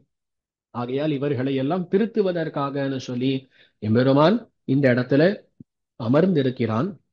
அமருமூர் அணி அரங்கமே, அணி அரங்கம்னு தெரிவிக்கிறார். அணின்னு சொன்னா ஆபரணம்னு அர்த்தம், அல்லது அழகுன்னு அர்த்தம். இந்த சம்சாரத்துக்கு ஆபரணம் போல இருக்கக்கூடியது திருவரங்கம் ஆகிற இந்த மாநகரம்னு வைத்துக் கொள்ளலாம். அழகாக இருக்கக்கூடியது இந்த திருவரங்கம் என்று வைத்துக் கொள்ளலாம். என்ன அழகு! எவ்வளவு கோபுரங்கள், எவ்வளவு அழகான வீதிகள், ரொம்ப அழகா இருக்கக்கூடியது அணியரங்கம்னு சொல்லி தெரிவிக்கிறார். ஆச்சு அணியரங்கமே. மூன்றாம் பாசுரம், மூன்றாம் பாசுரம் தான் முடிஞ்சிருக்கு. அடுத்து 4ஆம் பாசுரம்.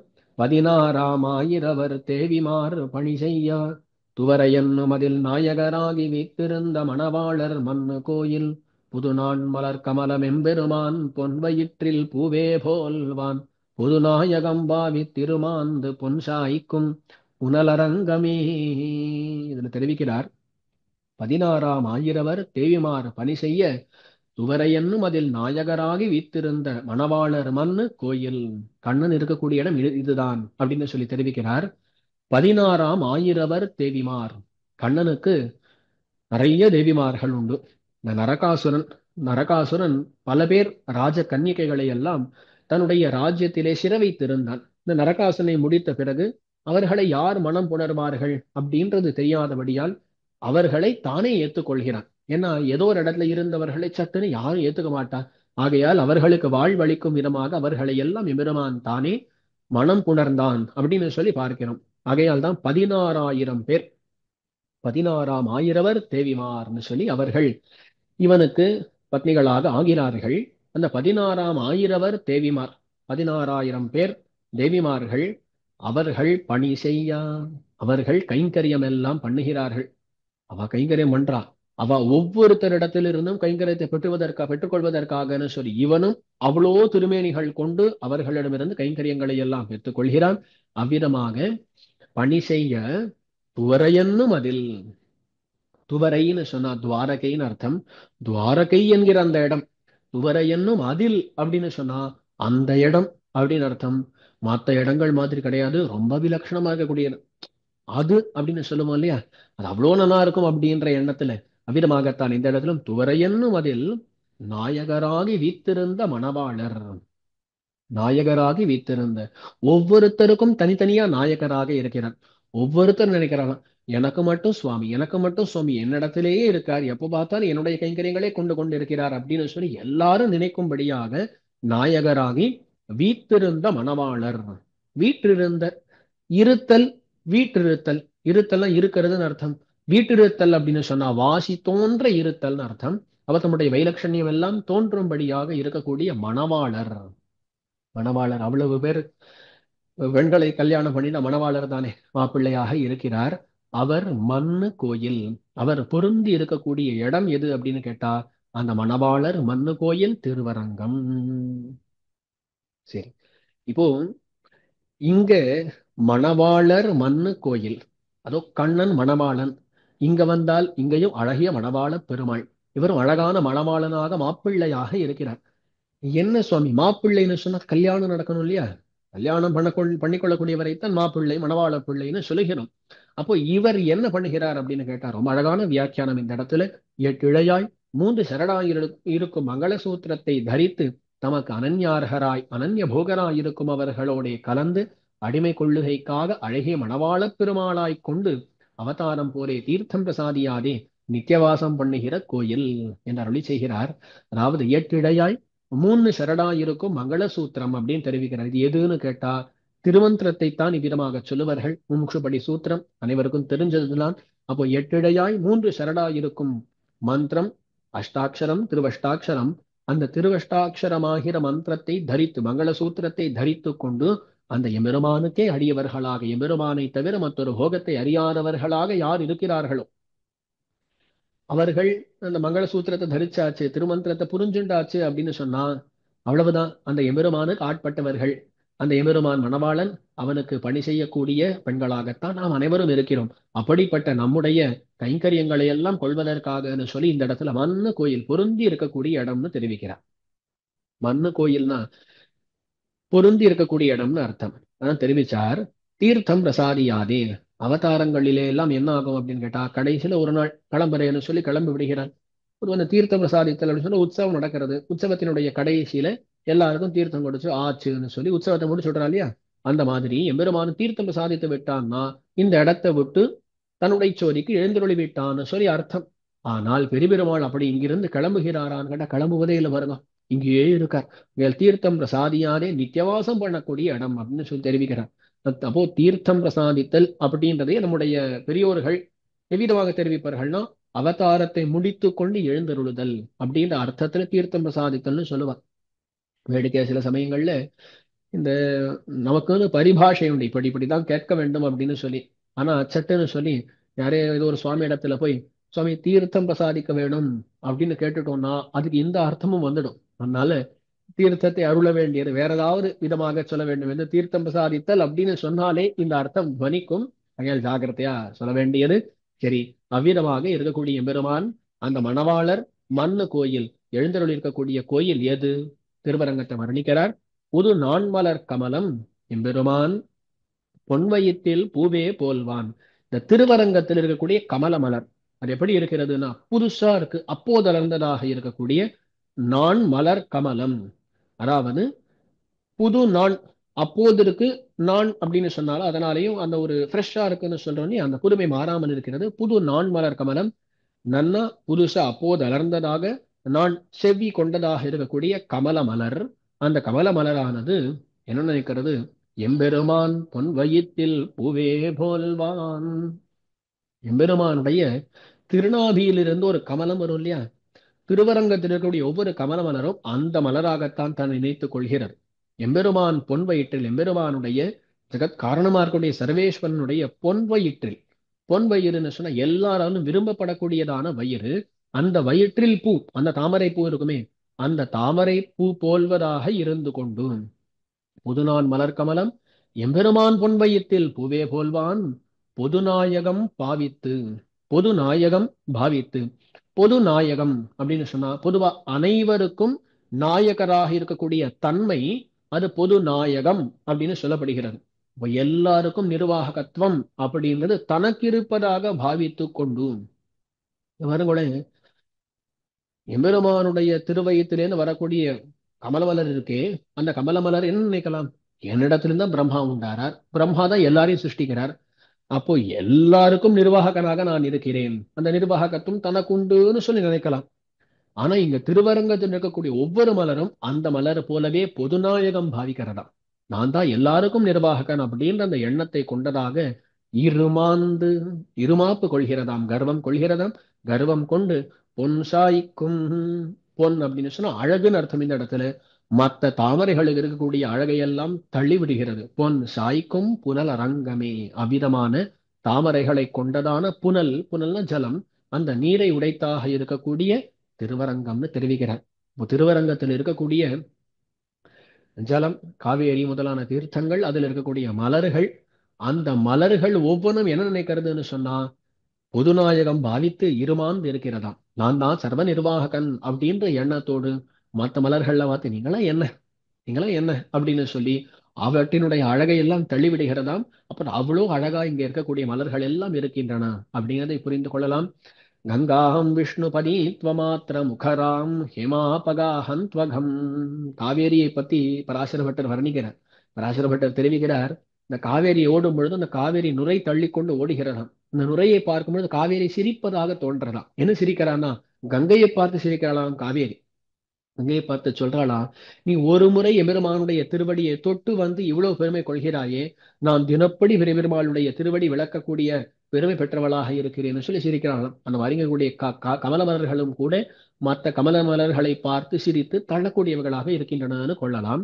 ஆட்சி புதுநாயகம் பாவித்து இருமாந்த பொன்சாய்க்கும் புனல் அரங்கமேன்னு சொல்லி அந்த துவாரகையிலே எம்பெருமான் எவ்விதமாக அனைவரிடமும் கைங்கரியத்தை கொண்டானோ அதே விதமாக நம் போன்ற அடியவர்களிடமிருந்து கைங்கரியம் கொள்வதற்காகத்தான் பெரிய பெருமாள் இந்த இடத்துல வந்திருக்கார் அப்படின்ற விஷயம் இந்த பாசுரத்துல காட்டப்பட்டது. இதுக்கு மேல 5வது பாசுரம். ஆமையாய் கங்கையாய் ஆழ்கடலாய் அவனியாய் அருவரைகளாய் நான்முகனாய் நான்மறையாய் வேள்வியாய் தக்கனையாய் தானுமானான் சேமமுடை நாரதனார் சென்னு சென்னு துதித்திரைஞ்ச கிடந்தான் கோயில் பூமருவி புள்ளினங்கள் புள்ளரையன் புகழ் குழரும் புனலரங்கமே. இந்த பாசுரத்துல ஒரு பெரிய சரித்திரத்தை திருவுள்ளம் பத்தி அருளி செய்திருக்கிறார் பெரியாழ்வார். அதாவது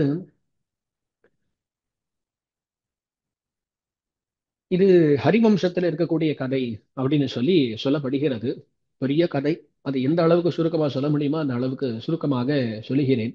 அதாவது துரியோதனன் முதலானவர்கள் இவர்கள் எல்லாருமே கண்ணன் எழுந்தருளிக்கக்கூடிய அந்த ஒரு மதிப்பு, அவனுடைய பெருமை, அதையெல்லாம் கேள்விப்பட்டு அதையெல்லாம் பார்க்க வேண்டும் அப்படின்னு சொல்லி என்ன பண்ணுகிறார்கள் அப்படின்னு சொன்னா, எல்லாரும் கூடி ரைவதகம் அப்படின்ற பர்வதத்துக்கு போகிறார்கள்.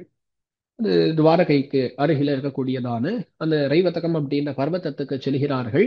இந்த துரியோதனாதிகள் அனைவரும், துரியோதனாதிகளும் செல்கிறார்கள், பாண்டவர்களும் செல்கிறார்கள், அனைவருமாக செல்கிறார்கள். வியாக்கியானத்திலே துரியோதனாதிகளும் பாண்டவர்களும் தாங்களும் எல்லாரும் தந்தாமுடைய பரிவாரங்களோட கூட வந்து ரைவதகம் என்கிற பர்வதத்தை சூழவிட்டிருந்து தாங்கள் சேவார்த்தமாக வந்த செய்தி கிருஷ்ணனுக்கு விண்ணப்பம் செய்து போகவிட கிருஷ்ணனும் இவர்கள் சபரிகரராய் திரள வருகைக்கு ஹேத்துவன் என்று சிந்தித்து நபிமூத்த வீரான் சாத்பகி ஆழ்வார் இவர்கள் முன்னாக சபரிகரராய் சாயுதராய் கொண்டு இவர்கள் இருக்கிற இடத்திலே எழுந்தருளி எல்லாரையும் குசல பிரஷ்னம் பண்ணி அவர்களுடைய வயசுக்களுக்கும் வளங்களுக்கும் மதிப்புக்கும் அனுகுணமாக ஆசனமிட வேண்டுவார்க்கெல்லாம் ஆசனம் எடுத்து தாமும் தமக்கு அனுகுணமானது ஒரு திவ்ய சிம்ஹாசனத்திலே எழுந்தருளிரான் இருக்கச் செய்தேன் அப்படின்னு சொல்லி விதமாக சொல்லப்பட்டிருக்கிறது. அப்ப அந்த ரைவதக பர்வதம் அதுக்கு பக்கத்துல இவா எல்லாரும் வந்து சேருகிறார்கள். கண்ணனும் தன்னுடைய பரிவாரங்களை எல்லாம் கூட்டிக் கொண்டு வருகிறான். சாத்திகை ஆழ்வார் முதலானவர்கள் அனைவரையும் கூட்டிக் கொண்டு வருகிறான். அப்படி எல்லாரும் வந்து அவளுக்கு கொடுக்க வேண்டிய சிம்மாசங்கள் எல்லாம் கொடுத்து எல்லாரும் அமர்ந்திருக்க சமயத்துல அங்க நாரத பகவான் வருகிறார். நாரத பகவான் வருகிறார். அங்க வந்து கண்ணனை பார்த்து சொல்லுகிறார், ஆச்சரிய கலு அப்படின்னு சொல்லி, ஆச்சரிய கலு தேவானாம் ஏகஸ்துவம் புருஷோத்தமா தன்யஷ்சாசி மகாபாஹோ அப்படின்னு சொல்லி தெரிவிக்கிறார். நமக்கு வேண்டிய அம்சங்கள் 2. கண்ணா, நீ ஆச்சரியமாக இருக்கிறாய், தன்யனாக இருக்கிறாய் அப்படின்னு சொல்லி நாரத பகவான் தெரிவிக்கிறார். ஆச்சரியமாக இருக்கிறாய், தன்யனாக இருக்கிறாய் 2 சொன்னார். அப்படி சொன்ன உடனே கண்ணன் பதில் சொல்லுகிறான், ஆமாம், நான் எப்படிப்பட்டவனாக இருக்கிறேன் அப்படின்னு கேட்டா, ஏவமுக்த ஸ்மிதம் கிருத்வா பிரத்யுவாச்ச முனிம் பிரபுவும் ஆச்சரியச்சைவ தன்யஷ்ச தட்சிணாபி சஹேரிதா அப்படின்னு சொல்லி தெரிவிக்கிறான். கண்ணன் தெரிவிக்கிறான். கண்ணன் என்ன சொல்றான் அப்படின்னா, ஆமா, நான் தன்யனாக இருக்கிறேன், ஆச்சரியமாக இருக்கிறேன், தட்சிணையோடு கூட நான் இவ்விதமாக இருக்கிறேன்னு தெரிவிக்கிறான் கண்ணன். இப்போ நமக்கு ஒண்ணு புரியல இல்லையா?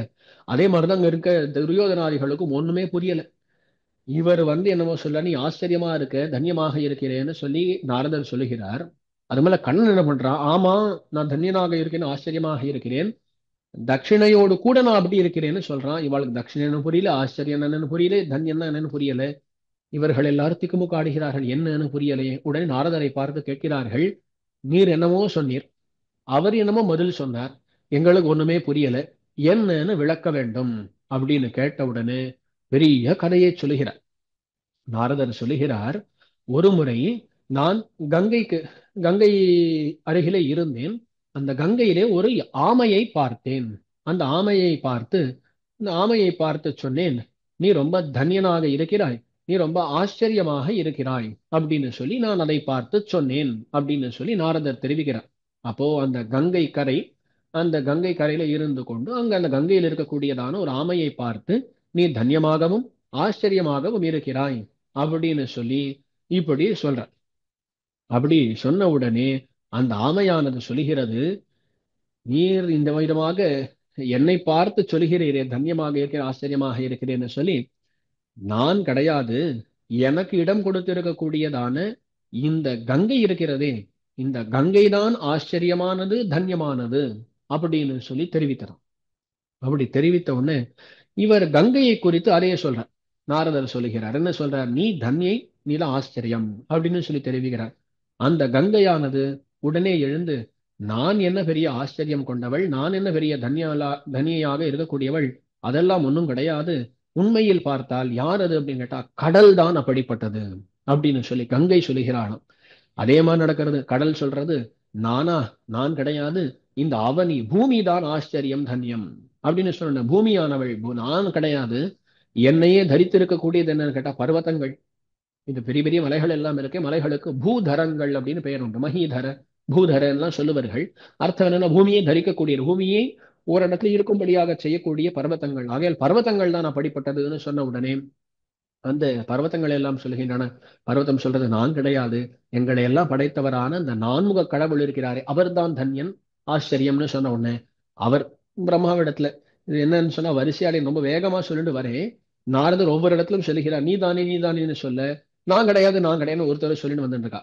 அப்போ கடைசியா பர்வதங்கள் நான் கிடையாது பிரம்மான்னு சொன்னால, அந்த பிரம்மாவிடத்துக்கு போனா பிரம்மா சொல்றார், நானா, ஒண்ணுமே கிடையாது, வேதங்கள் மூலமாகத்தான் நான் அனைத்தையும் பண்ணுகிறேன், அதில் வேதங்கள் தான் சொன்னார். வேதங்களிடத்திலே போய் நீர்தான் ஆச்சரியம் தன்யம்னு சொன்ன வேதங்கள் சொல்கின்றன, நான் கிடையாது, வேள்வி யாகங்கள் தான் அப்படின்னு சொல்ல, யாகங்கள் இடத்துல போன உடனே அந்த யாகங்களானவை, அந்த யாகங்கள் தெரிவிக்கின்றன, நாங்கள் அனைவருமே எதனால் சிறப்பு வாய்ந்தவர்களாக ஆகிறோம் அப்படின்னு கேட்டா எம்பெருமானாலும் தட்சிணையாலும் அப்படின்னு சொல்லி அந்த யாகங்களானவை தெரிவிக்க, அவ்விதமாக அந்த யாகங்கள் சொல்ல, அப்பொழுது நாரதரானவர் அந்த யாகங்களை விட்டு விஷ்ணுவிடத்திலே கண்ணனிடத்திலே வருகிறார்.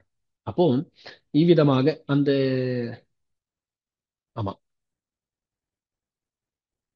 ஆச்சரிய சப்தமும் தன்ய சப்தமும் எங்கள் பக்கலில் இல்லை, விஷ்ணுவிடத்தில் அவை உள்ளன, அவ்விஷ்ணுவே எங்களுக்கு சிறந்த கதி அப்படின்னு சொல்லி இப்படி சொல்லுவதாக இந்த யாகங்கள் சொல்லுகின்றன. அவர் நேரா கன்னடத்துல வந்திருக்கார். பாருங்கோ, இந்த பின்னணி இதெல்லாம் தெரியாமல் அங்க பார்த்தோம் என்ன தன்யன்னு சொல்றாரு, ஆச்சரியம்னு சொல்றாருன்னு தோணும்.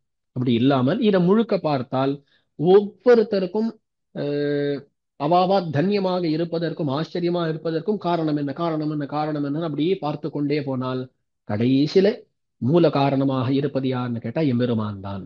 அந்த எம்பெருமான் எப்படி இருக்கிறான் அப்படின்னு சொன்னா, அவன்தான் தன்யனாக இருக்கிறான், ஆச்சரியமாக இருக்கிறான். என்ன சொல்றார் அப்படின்னா, வேள்விகளுக்கு சிறப்பு ஏற்படுத்துவது தட்சிணை தானே. தட்சிணை இல்லாமல் ஒரு காரியத்தை பண்ணால் அது சிறப்பு வாய்ந்ததாக இருப்பதில்லை. ஆகையால் அந்த தட்சிணையோடு கூட நான் இவ்விதமாக இருக்கிறேன்னு சொல்லி கண்ணன் தெரிவிக்கிறான். ஏன்னா கடைசியில பேசப்பட்டது என்ன, யாகங்களை பத்தி தான், வேள்விகளை பத்தி தான் பேசப்பட்டிருக்கிறது. அந்த வேள்விகளுக்கு சிறப்பு எதனால்னா என்னாலும் தட்சிணையாலும்னு சொல்லி கண்ணன் தெரிவிக்க நினைத்து, தட்சிணையோடு கூடிய நான் இவ்விதமாக ஆகிறேன் அப்படின்னு கண்ணன் தெரிவிச்சிருக்கான். அப்போ கண்ணனாலதான் எல்லாம் இயங்குகிறது. கண்ணன் தான் அத்தியாச்சரியமா இருக்கக்கூடியவன், அவன்தான் தன்யமாக இருக்கக்கூடியவன் அப்படின்றது இந்த சரித்திரத்திலிருந்து தெரிய வருகிறது. இது நாரதர் சொல்றார். அவர்கள் இந்த தெளிவை பெறுகிறார்கள் அப்படின்றது மேலே இருக்கக்கூடிய சரித்திரம். வேகமாகத்தான் சொல்லும்படியா இருக்கு, நிறைய பாசுரங்கள் இருக்கிறபடியால். ஆக இதெல்லாம் இருக்கா, இந்த விஷயங்களை எல்லாம் திருவுள்ளம் பத்தி சட்டுன்னு ஒரு பாசுரம் அருளி செய்கிற ஒரே பாசுரம், ஆமையாய் கங்கையாய் ஆழ் கடலாய் அவனியாய் அருவரைகளாய் நான்முகனாய் நான்மறையாய் வேள்வியாய் தக்கணையாய் தானுமானான். இது எல்லாம் சொல்லிட்டான். இப்ப நாம் பார்த்த அந்த வரிசையில அப்படியே இருக்கா, ஆமையாய் கங்கையாய் ஆழ்கடலாய் ஆழ்ந்த கடலாய், அவனின்னு சொன்னா பூமி, அறுவரை அப்படின்னு சொன்னா பெரிய பெரிய பர்வதங்கள், அதுக்கு மேல நான்முகனாய் நான்மறை வேதங்களாய் வேள்வியாய் யாகங்களாய் தக்கணையாய் தானுமானான். எல்லாமாக எம்பெருமான் தான் இருக்கிறான்னு சொன்னா எல்லாத்துக்கும் சிறப்பு எம்பெருமானால் தான். எல்லாத்துக்குள்ளும் எம்பெருமான் இருக்கிறான், எல்லாவற்றையும் நிர்வகிக்கக்கூடியவனாக இருக்கிறான் அப்படின்னு அர்த்தத்தை இந்த இடத்துல வைத்துக் கொள்ள வேண்டியது. இப்படி சேமமுடை நாரதனார் சென்னு சென்னு துதித்திரைஞ்ச கிடந்தான். சேமமுடை நாரதனார், சேமமுடை நாரதனார் சென்னு சென்னு துதித்திரைஞ்ச கிடந்தான் கோயில். அந்த நாரதனார் சேமமுடை நாரதனார் அப்படின்னு சொல்லப்படுகிறார். அதாவது சேமம் அப்படின்னா க்ஷேமம் அப்படின்ற வார்த்தையானது சேமம் என்று தமிழ்ல வருகிறது, ரக்ஷைன்னு அர்த்தம். இவருக்கு இருக்கக்கூடிய ரக்ஷை என்னன்னு கேட்டால், கர்மங்களிலே ஈடுபாடு இல்லாமல், கர்ம பாவனை பிரம்ம பாவனை உபய பாவனைன்னு சொல்லுவா.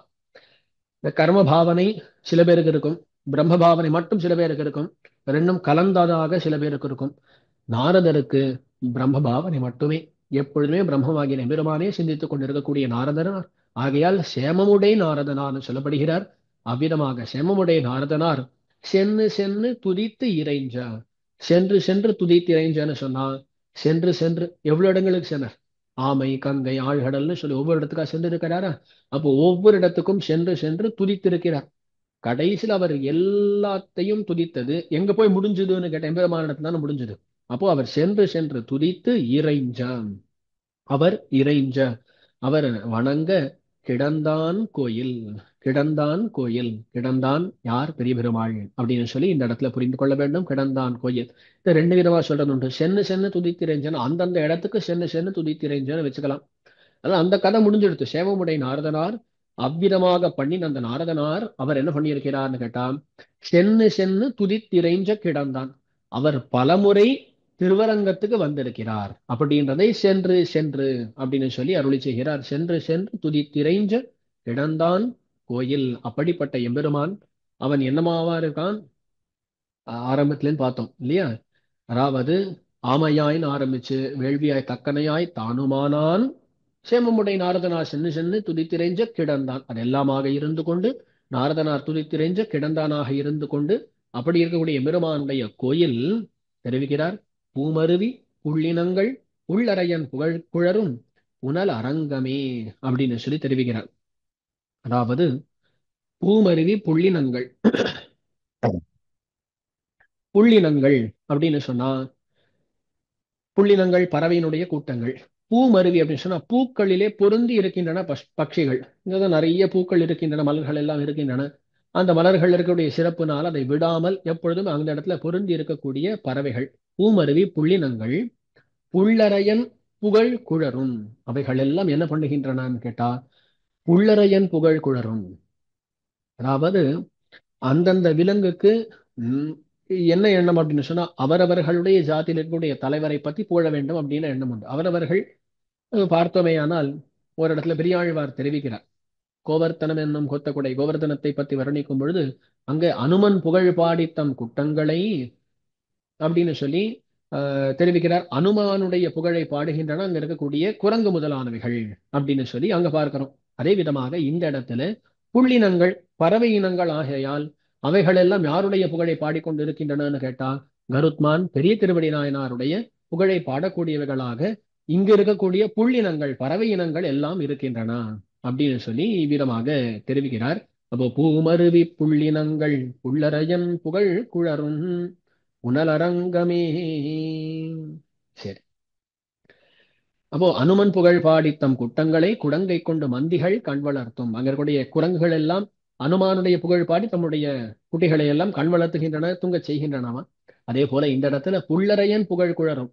பூமருவி புள்ளினங்கள் பூக்களிலே பொருந்திருக்கக்கூடியவைகளான பறவை இனங்கள் புள்ளரையனாகிற பெரிய திருவடி நாயனாருடைய புகழையெல்லாம் பாடிக்கொண்டிருக்கின்றனன்னு சொன்னார். அப்படிப்பட்ட திருவரங்கம். அடுத்த பாசுரம்.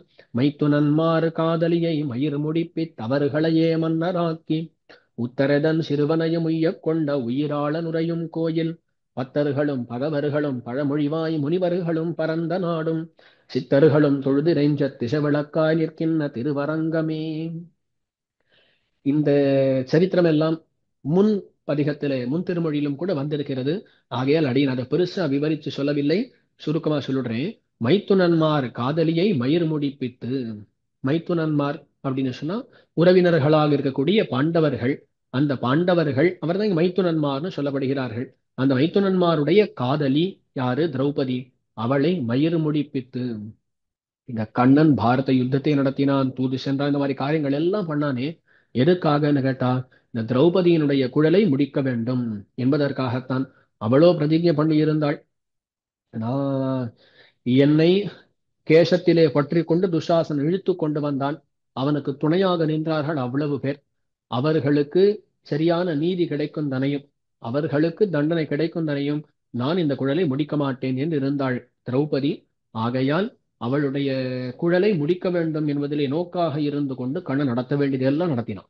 தூது போனான், மகாபாரத யுத்தத்தை நடத்தினான், அதுல எவ்வளவு காரியங்களை பண்ணதெல்லாம் இவளுக்காக. மைத்துனன்மார் காதலிய மயிர் முடிப்பித்து கடைசியில் அதை பண்ணிட்டான். மயிர் முடிப்பித்து அவருடைய தலைமை அதை முடிக்கும்படியாக செய்துவிட்டு, அதுக்கு மேல மயிர் முடிப்பித்து அவர்களையே மன்னராக்கி, அந்த மைத்துனன்மாராக இருக்கக்கூடிய பாண்டவர்கள், அந்த பாண்டவர்களையே மன்னராக்கினான். அதற்கு மேல உத்தரதன் சிறுவனையும் உய்யக் கொண்ட உயிராளனுரையும் கோயில். உத்தரதன் சிறுவன் முன் திருமொழியில மருமகந்தன் சந்ததி உயிர் மீட்டு அப்படின்னு சொல்லி பார்த்தோம். அதே மாதிரி இந்த இடத்துல உத்தரதன் சிறுவன், உத்தரனுடைய பிள்ளை பரீட்சித்து, அந்த உத்தரதன் சிறுவனையும் உய்யக் கொண்டான்.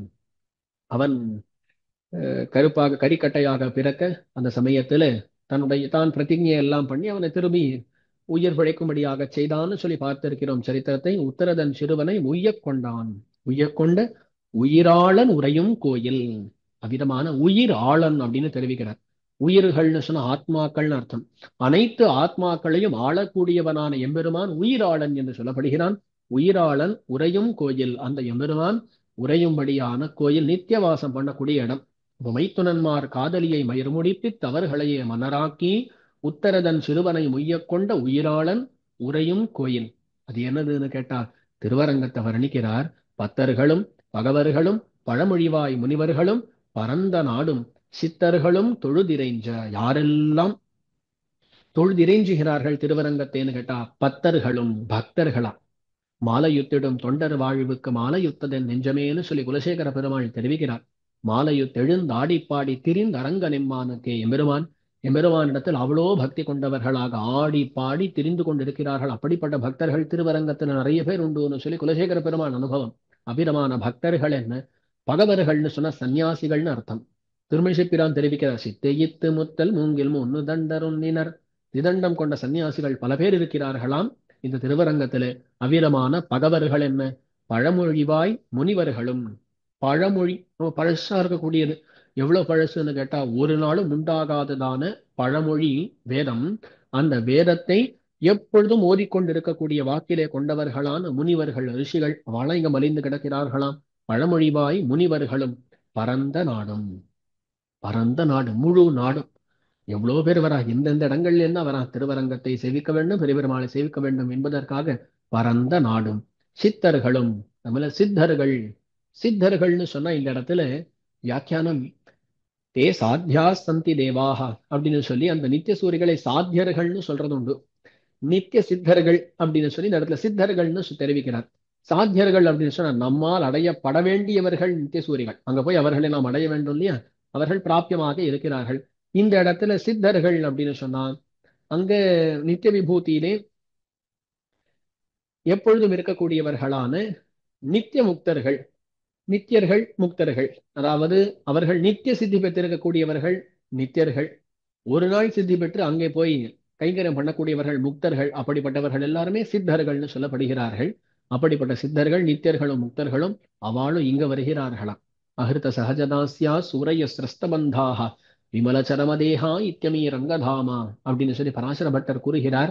நித்தியர்களா இருக்கட்டும், முக்தர்களா இருக்கட்டும், இந்த ஊர்ல இருக்கக்கூடிய மூக்ஷுக்களா இருக்கட்டும், யாராக இருந்தாலும் எல்லாரும் திருவரங்கத்துக்கு வர வேண்டும், திருவரங்கத்துக்கு வர வேண்டும் என்று ஆசைப்பட்டு இங்க பலவிதமான உடம்புகளை எல்லாம் கொள்ளுகிறார்கள் அப்படின்னு சொல்லி பட்டருடைய அனுபவம். அனைவரும் இங்க வருகிறார்கள். தொழுதிரைஞ்ச, அவர்கள் வந்து கைகூப்புகிறார்கள், வணங்கி சேவிக்கிறார்கள், எல்லாம் பண்ணுகிறார்கள். அப்படிப்பட்ட திசைவிளக்கா நிற்கின்ற திருவரங்கம். திசைவிளக்கு அப்படின்னு சொன்னா எல்லா திக்குகளுக்கும் பிரகாசத்தை விளக்கத்தை ஏற்படுத்தக்கூடிய விளக்காக இருக்கிறது திருவரங்கம். திசை விளக்கா நிற்கின்ற திருவரங்கம். எந்த திக்கில் இருக்கக்கூடியவர்களும் திருவரங்கத்தை நோக்கி கைகூப்பினால் போதும்னு சொல்லப்படுகிறது. தேசாந்தரகதோபாபி த்வீபாந்தரகதோபி வா ஸ்ரீரங்காபிமுகோ பூத்வா பிரணிபத்திய நசீததி அப்படின்னு சொல்லி சாஸ்திரம் கூறும்.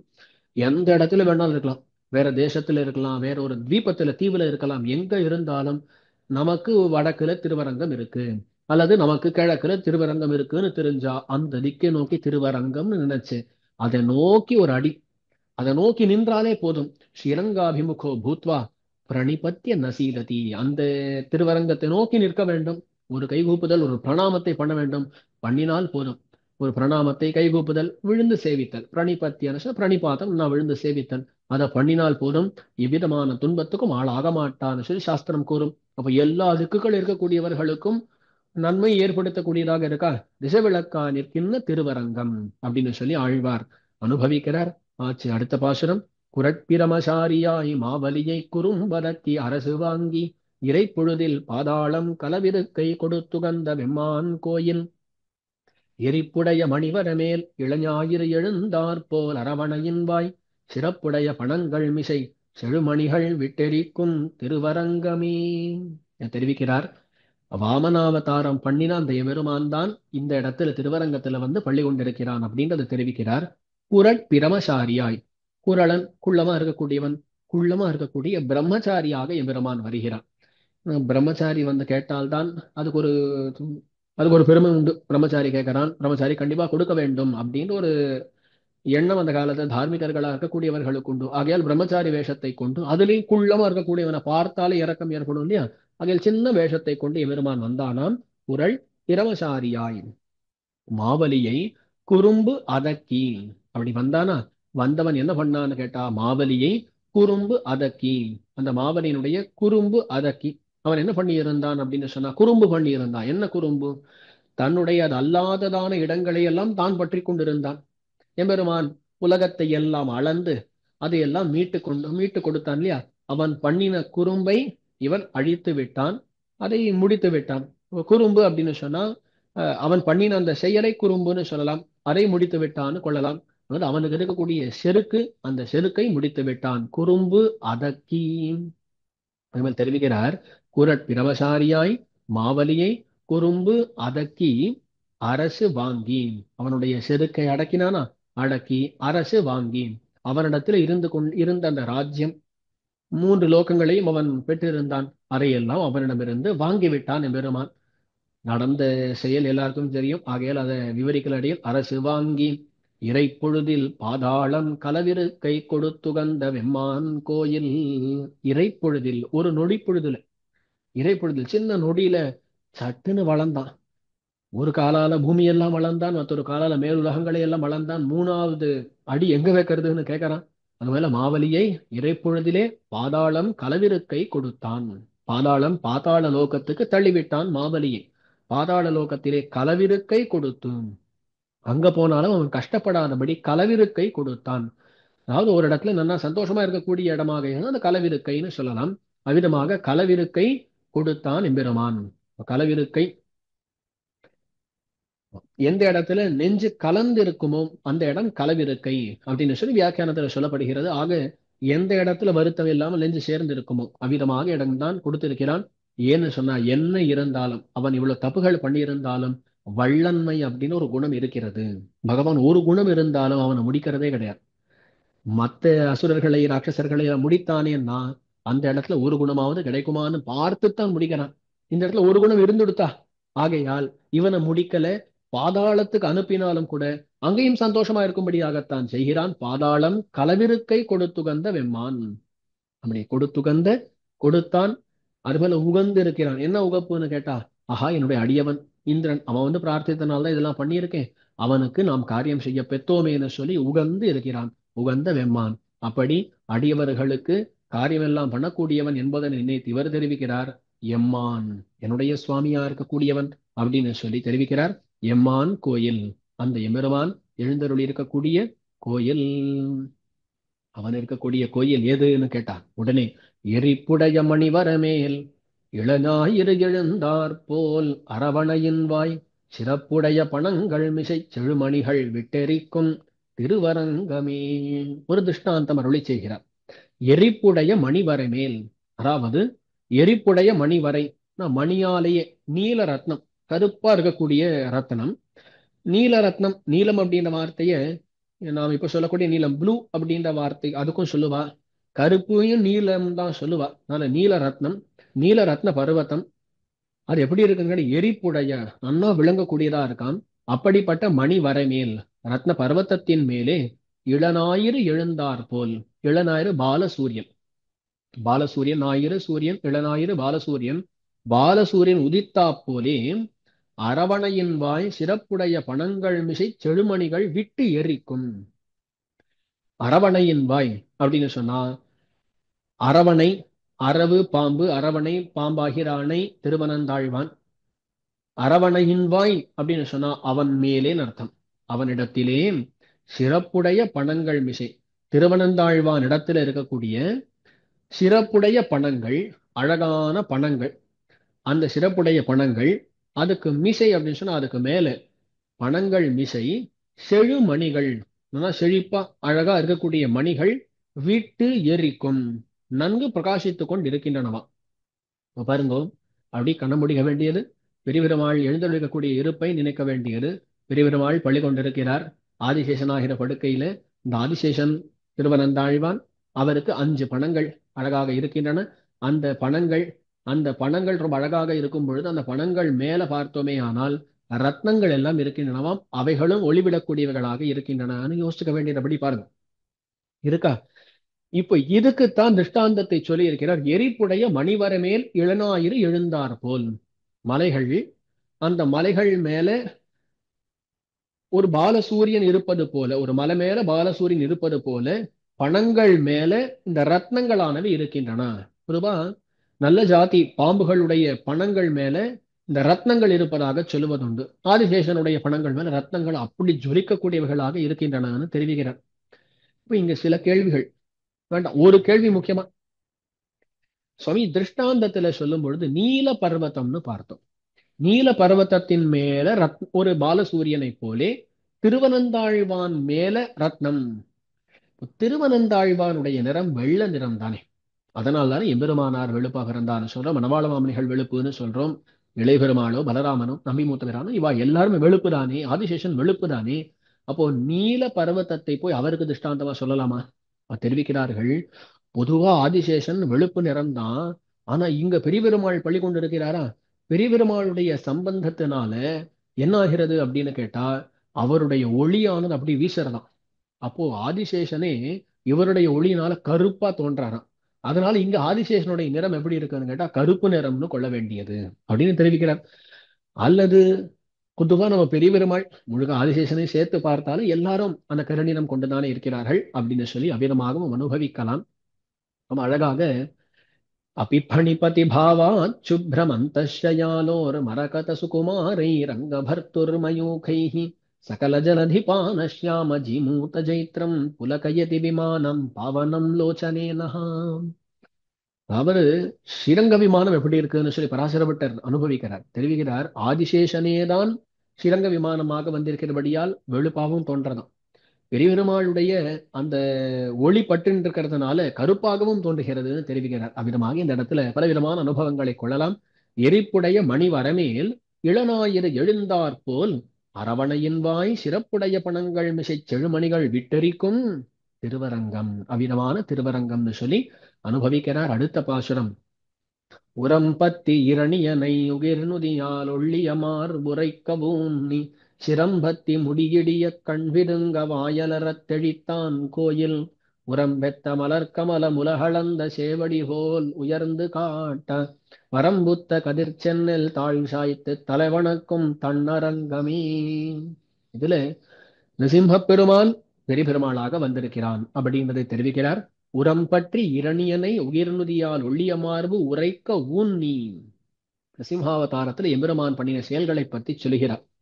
ஹிரண்யன், இரணியன் அவன் எப்படி இருக்கிறான்னா உரம் பற்றி, உரம் அப்படின்ற வார்த்தைக்கு பலம்னு அர்த்தம். பலத்தை பற்றி செருக்கோடு இருக்கிறான் ஹிரண்யன். என்ன பலம்னா 2 பலம். தனக்கு புஜபலம் தோல் வலிமை இருக்குன்னு சொல்லி ஒரு எண்ணம், 2வது நிறைய வரங்கள் எல்லாம் பெற்றிருக்கிறேன் அப்படின்னு எண்ணம். இப்போ புஜபலம் வரபலம் இவற்றையெல்லாம் பற்றி கொண்டு செருக்கு கொண்டிருந்தான் ஹிரண்யன்.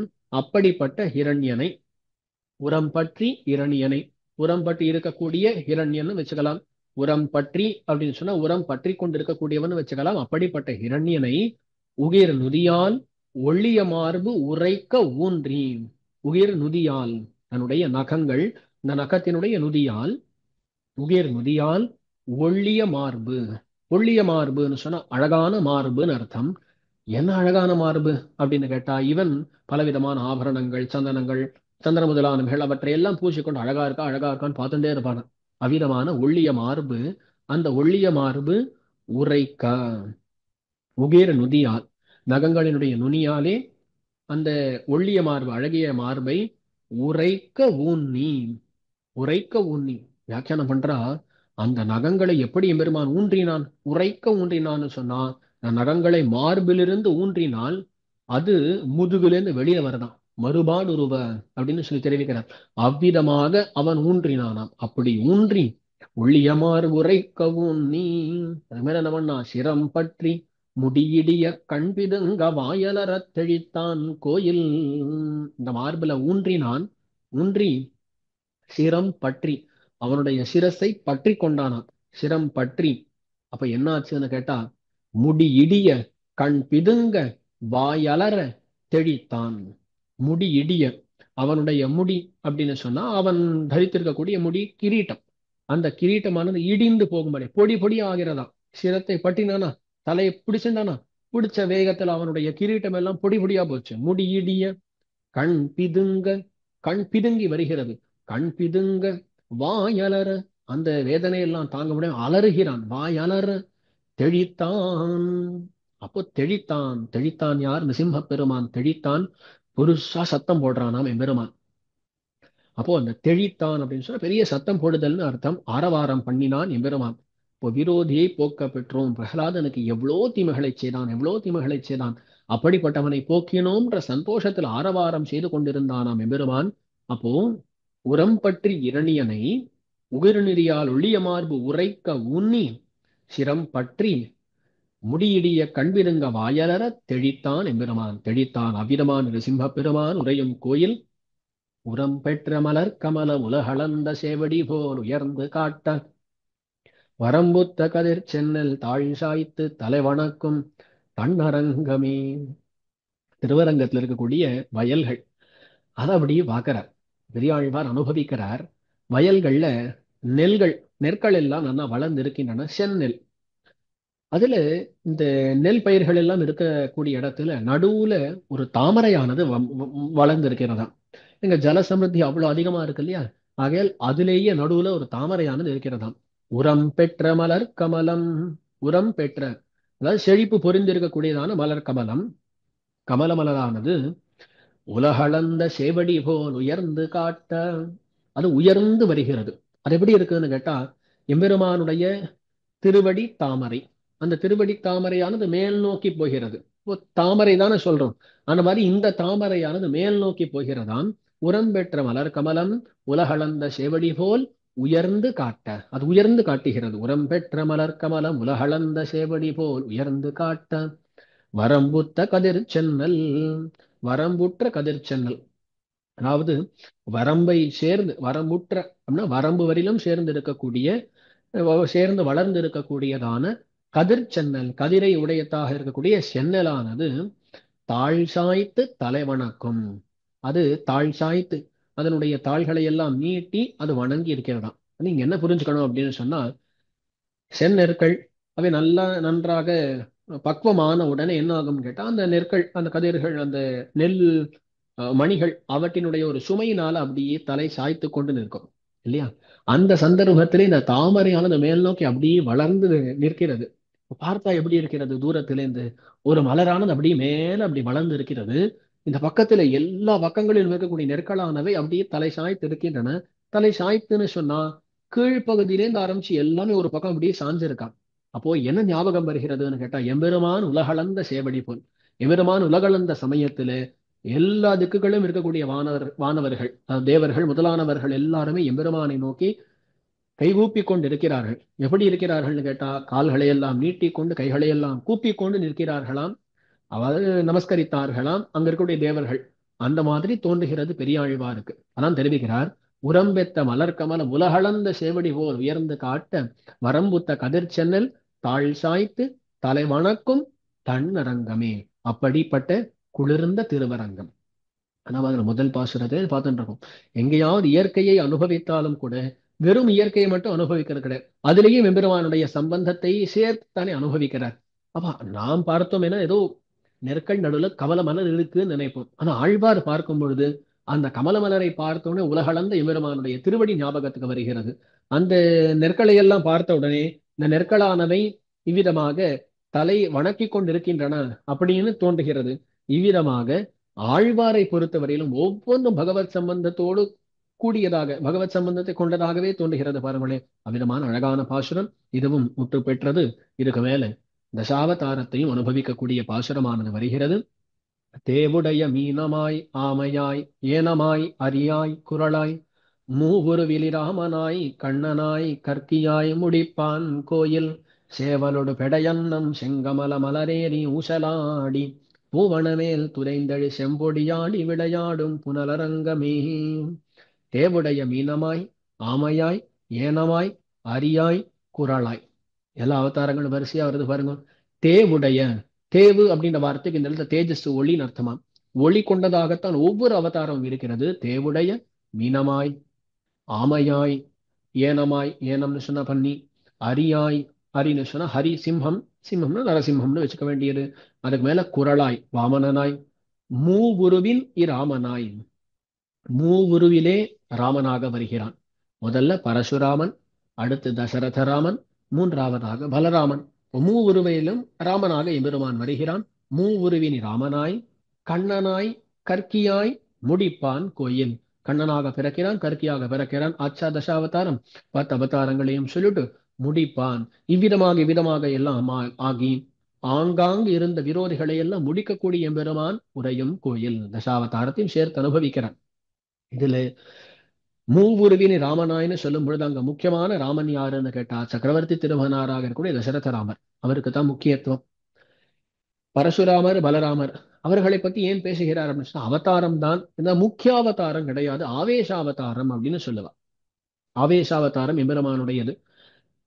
ஆனாலும் பேசுகிறாரே அப்படின்னு சொன்னா, இவர்கள் அந்த எம்பெருமான் பண்ணின காரியங்களை எல்லாம் நினைத்து பேசுவது அப்படின்ற ரீதியில பரசுராமரை குறித்து பேசுகிறார். பலராமரை குறித்து பேசும்போது ஆதிசேஷன் தான் அங்கு பலராமராக வந்திருக்கிறார். அந்த இடத்துல எம்பெருமானும் ஆவேசம் கொண்டிருக்கிறார். அப்போ பரசுராமர் இடத்துல ஒரு ஜீவன் இருக்கிறார், அங்கு எம்பெருமானுடைய ஆவேசமும் இருக்கிறது. பலராமரிடத்திலும் திருவனந்தாழ்வானாகிற ஜீவன் இருக்கிறார், அந்த இடத்துல எம்பெருமானுடைய ஆவேசமும் இருக்கிறது. அப்போ இங்க ஆதிசேஷனுடைய அவதாரம் கொண்டாடுகிறார். அங்கு எம்பெருமானுடைய செயல்களை பார்த்து அந்த ஜீவன், அவரிடத்துல அந்த பெருமை இல்லைனாலும், திருவனந்தாழ்வானுக்கு பெருமை இல்லைனாலும், அந்த எம்பெருமான் அந்த பரசுராமனாக எம்பெருமான் பண்ணின காரியங்களை குறித்து கொண்டாடுகிறார். மண்ணடங்க மழு வலங்கை கொண்ட இராம நம்பி அப்படின்னு சொல்லி மேலும் தெரிவிக்க போகிறார். அங்கேயும் அந்த எம்பெருமானிடத்துல அவன் பண்ணின விரோதி நிரசனம் அப்படின்றது இருக்கு இல்லையா, அதை நினைத்து அவரையும் சேர்த்து இந்த இடத்துல அனுசந்திக்கிறார். இவ்விதமாக தசாவதாரம் பண்ணின எம்பெருமானுடைய கோயில் திருவரங்கம். அது எப்படி இருக்குன்னா, சேவலோடு பெடையன்னம் செங்கமல மலரேறி ஊசலாடி பூவனமேல் துரைந்தெழு செம்பொடியாடி விளையாடும் புனல் அரங்கமே. இங்க இருக்கக்கூடிய புனல் ஜலம், இந்த ஜலத்துல அன்னப்பறவைகள் இருக்கின்றனவா. பெடையன்னம் சேவலோடு, பெடையன்னம் பெண் அன்னமானது சேவலோடு ஆண் அன்னத்தோடு செங்கமல மலரேறி, சிவந்த கமல மலர் மேலே ஏறி ஊசலாடி, அது ஏறுறதான் பெரிய கமலமலர். அந்த கமலமலர் மேல அன்னம் சேவலோடு கூட இருக்காம். அது எப்படியே ஆடுறதாம் அந்த கமலமலர். அது ஊஞ்சல் ஆடுற மாதிரி இருக்காம். ஊசலாடி பூவனமேல் துதைந்து, அந்த பூவாகிற அணை அந்த பூவனமேல் துதைந்து, துதைந்துன்னு சொன்னா ஒரு நெருக்கம், அந்த நெருக்கத்தை செய்து ஒன்னொன்னு தொகைக்கிறது. அப்படி துதைந்து அதுலேருந்து தொகைச்சோன்னு என்ன ஆகுது, அதுல இருந்து செம்பொடியானது ஏற்படுகிறது. சுண்ணம்னு சொல்லுவா இல்லையா, அவ்விதமான பொடியானது எழுகிறது. எழு செம்பொடியாடி, அந்த பொடியிலே மூழ்கி விளையாடுகிறதாம். அப்போ சேவலோடு பெடையன்னம் செங்கமல மலரேறி ஊசலாடி பூவனமேல் துதைந்து எழு செம்பொடியாடி விளையாடும் புனரங்கமே. இவ்விதமான செழிப்பு கொண்டதாக இருக்கக்கூடியது திருவரங்கம் அப்படின்னு சொல்லி தெரிவிக்கிறார். ஆக இந்த பாசுரத்திலேயும் எம்பெருமானுடைய தசாவதாரங்களை அனுபவித்து, அதுக்கு மேல அந்த தசாவதாரங்கள் இருக்கக்கூடிய இடம் திருவரங்கம், அதனுடைய பெருமையும் ஒரு விதமா அனுபவித்தார். இப்போ அடியன் போன பாசுரத்துல தான் சொன்னேன், எதை அனுபவிச்சாலும் எம்பெருமானுடைய சம்பந்தத்தோடு கூடவே அனுபவிக்கிறார் ஆழ்வான். சுவாமி இங்க ஒண்ணுமே இல்லை, வெறும் இயற்கையைத்தானே சொல்லியிருக்கிறார்னா ரொம்ப அழகா சுவாபதேசம் காட்டுகிறார்கள் பெரியோர்கள். இங்க பார்க்க வேண்டும், தார கிராகிகளாய் சுத்த சுபாவருமான சிஷ்யாச்சாரியர்கள் சௌமனசியத்தோடே ராகோத்தரராய் வர்த்திக்கும்படியை காட்டுகிறதுன்னு சொல்றார். இதையும் எவ்விதமாக ஆழ்வார் பார்த்திருக்கிறார் அப்படின்னு சொன்னா, ஏதோ ஒரு சேவலோடு ஒரு பெடையன்னம் இருக்கிறதுன்னு பார்க்கலையாம். அதாவது அன்னப்பறவைன்னு சொன்னாலே பொதுவா அன்னப்பறவைக்கு ஒரு பெருமை உண்டுன்னு சொல்றோம். பால்ல ஜலம் சேர்ந்து இருந்தாலும் அந்த ஜலத்தையும் பாலையும் பிரித்து விடும்னு சொல்றோம். தாத்பரியம் என்னன்னு கேட்டா, சாரத்தை எடுத்துக்கொள்ளும் அர்த்தம். அப்போ அன்னப்பறவை சாரகிராகி, சாரத்தை எடுத்துக்கொள்ளக்கூடியது, வெளுப்பா இருக்கும், அப்ப சுத்தமான சுபாவம் கொண்டது. இப்படி சாரகிராகிகளாக தூய்மையான தன்மை உடையவர்களான சேவலோடு பெடையன்னம்னு சொன்னா ஆச்சாரியன் சிஷ்யனா, அவ ரெண்டு பேர்களும் சௌமனஸ்யத்தோடு எவ்விதமான விரோதமும் இல்லாமல், சிஷ்யாச்சாரியர்கள் விரோதம் இல்லாமல் எம்பெருமானிடத்துல பக்தியோடு அவர்கள் அனுபவித்துக் கொண்டு கைங்கரியங்களை எல்லாம் பண்ணி கொண்டு இருப்பார்கள் அப்படின்னு சொல்லி அந்த ஒரு அர்த்தத்தை தான் இந்த இடத்துல காட்டுகிறார் அப்படின்னு சொல்லி சுவாபதேசத்தை பெரியோர்கள் காட்டுகிறார்கள். ஆட்சி 9ஆம் பாசுரம், 10வது பாசுரம். செருவாளும் புள்ளாளன் மண்ணாளன் செருச்செய்யும் நாந்தகமென்னும் ஒருவாளன் மறையாளன் ஓடாத படையாளன் விழுக்கையாளன் இரவாளன் பகலாளன் என்னையாளன் ஏழுலகப் பெரும் புறவாளன் திருவாளன் இனிதாகத் திருக்கண்கள் வளருகின்ற திருவரங்கமே. எம்பெருமானை பத்தி வர்ணிக்கிறார் முழுக்க. எம்பெருமான் எப்படிப்பட்டவன் எப்படிப்பட்டவன் சொல்றார். செருவாளும் புள்ளாளன். செரு அப்படின்னா யுத்தம், முதல்ல பார்த்துட்டோம். ஆளும் அப்படின்னு சொன்னா யுத்தத்தை ஆளக்கூடியவராம். யாருன்னு கேட்டா புல், பெரிய திருவடி நாயனார். யுத்தம்னு சொன்னார் இவரே ஆண்டு விடுவராம். இது வியாக்கியானத்தில் அழகா தெரிவிக்கிறார். ஒரு யுத்தத்துக்கு எம்பெருமானும் பெரிய திருவடி நாயனாரும் போகிறார்கள் அப்படின்னு சொன்னா எம்பெருமான் ஒண்ணுமே பண்ண வேண்டாமா. அவரை ஆட விட்டு, அவரை யுத்தம் பண்ண விட்டு இவர் பாட்டுக்கு இருக்கலாம். அவரை யுத்தத்தை எல்லாம் ஆண்டு முடிச்சுடுவார், யுத்தத்தை எல்லாம் நன்கு நிர்வகித்து விடுவார். அதான் செருவாளும் புல். செருவாளும் புல் பெரிய திருவடி நாயனார். அவரை ஆளன், அவரை நிர்வகிக்கக்கூடிய எம்பெருமான் செருவாளும் புல் ஆளன், பெரிய திருவடி நாயனாரை கொண்டவன். மண்ணாளன், மண்ணாளன் சொன்னா பூமியை முழுக்க உடையவன், லீலா விபூதியை முழுக்க உடையவன் அர்த்தம். பெரிய திருவடி நாயனாரை உடையவன் சொன்னா நித்திய விபூதி அவனுடையதுன்னு தெரிகிறது. மண்ணாளன்னு சொன்னா லீலா விபூதி அவனுடையதுன்னு தெரிகிறது. செருச்செய்யும் நாந்தகம் என்னும் ஒருவாளன். செருச்செய்யும் மறுபடியும் யுத்தம் பண்ணக்கூடியதான நாந்தகம் என்கிற பெயர் கொண்டதான ஒரு வாளன். ஒரு வாழ்னா இந்த மாதிரி வேற வாளே கிடையாது, அத்விதீயமா இருக்கக்கூடிய வாழ், அந்த வாளை உடையவன் அர்த்தம். நாந்தகம் என்றும் என்னும் வாழ் உடையவன். செரு செய்யும் யுத்தத்தை பண்ணக்கூடியதான நாந்தகம் என்கிற வாழ் உடையவன். நாந்தகம் என்னும் ஒரு வாளன். அதுக்கு மேல தெரிவிக்கிறார். செரு செய்யும் நாந்தகம் என்னும் ஒரு வாளன். அதுக்கு மேல மறையாளன். இதெல்லாம் எம்பெருமான் பண்ணுகிறான். இங்க எல்லாம் எப்படி பண்ணுகிறான் அப்படின்னு சொன்னா சஸ்திரங்களை கொண்டு, முன்னாடி பார்த்தோம் இல்லையா, இந்த வாழ் இதெல்லாம் பார்க்கிறோம். சஸ்திரங்களை கொண்டு சில பேரை முடிக்கிறான், சில பேரை சாஸ்திரங்கள் கொண்டு முடிக்கிறான். அப்படிப்பட்ட சாஸ்திரமாகிற மறை, அந்த வேதத்தை ஆளக்கூடியவன் மறையாளன். சில பேரை சாஸ்திரத்தால்தான் திருத்த வேண்டி இருக்கிறது. சத்ருக்களாக இருந்தால் அசுரர்கள் ராட்சசர்கள் அவர்களை எல்லாம் சஸ்திரங்களை கொண்டு முடித்து விடுகிறான், அவருடைய தேகத்தையே முடித்து விடுகிறான். ஆனால் சில சமயங்கள்ல சாஸ்திரத்தால விஷயங்களை புரிந்து கொள்ளாமல் தப்பாக தெரிந்து கொண்டிருக்கக்கூடியவர்களை சாஸ்திரத்தை காட்டி அவர்களை நல்வழிப்படுத்துகிறான் பகவான். அதுவும் இந்த இடத்துல நடக்கிறது. சாஸ்திரத்தால பண்ணும் பொழுது சரீர விநாசம் ஏற்படும், சாஸ்திரத்தால பண்ணும் பொழுது ஆத்மோஜீவனம் ஏற்படும் அப்படின்னு சொல்லி இந்த இடத்துல பார்க்க வேண்டியது. மறையாளன், ஓடாத படையாளன்.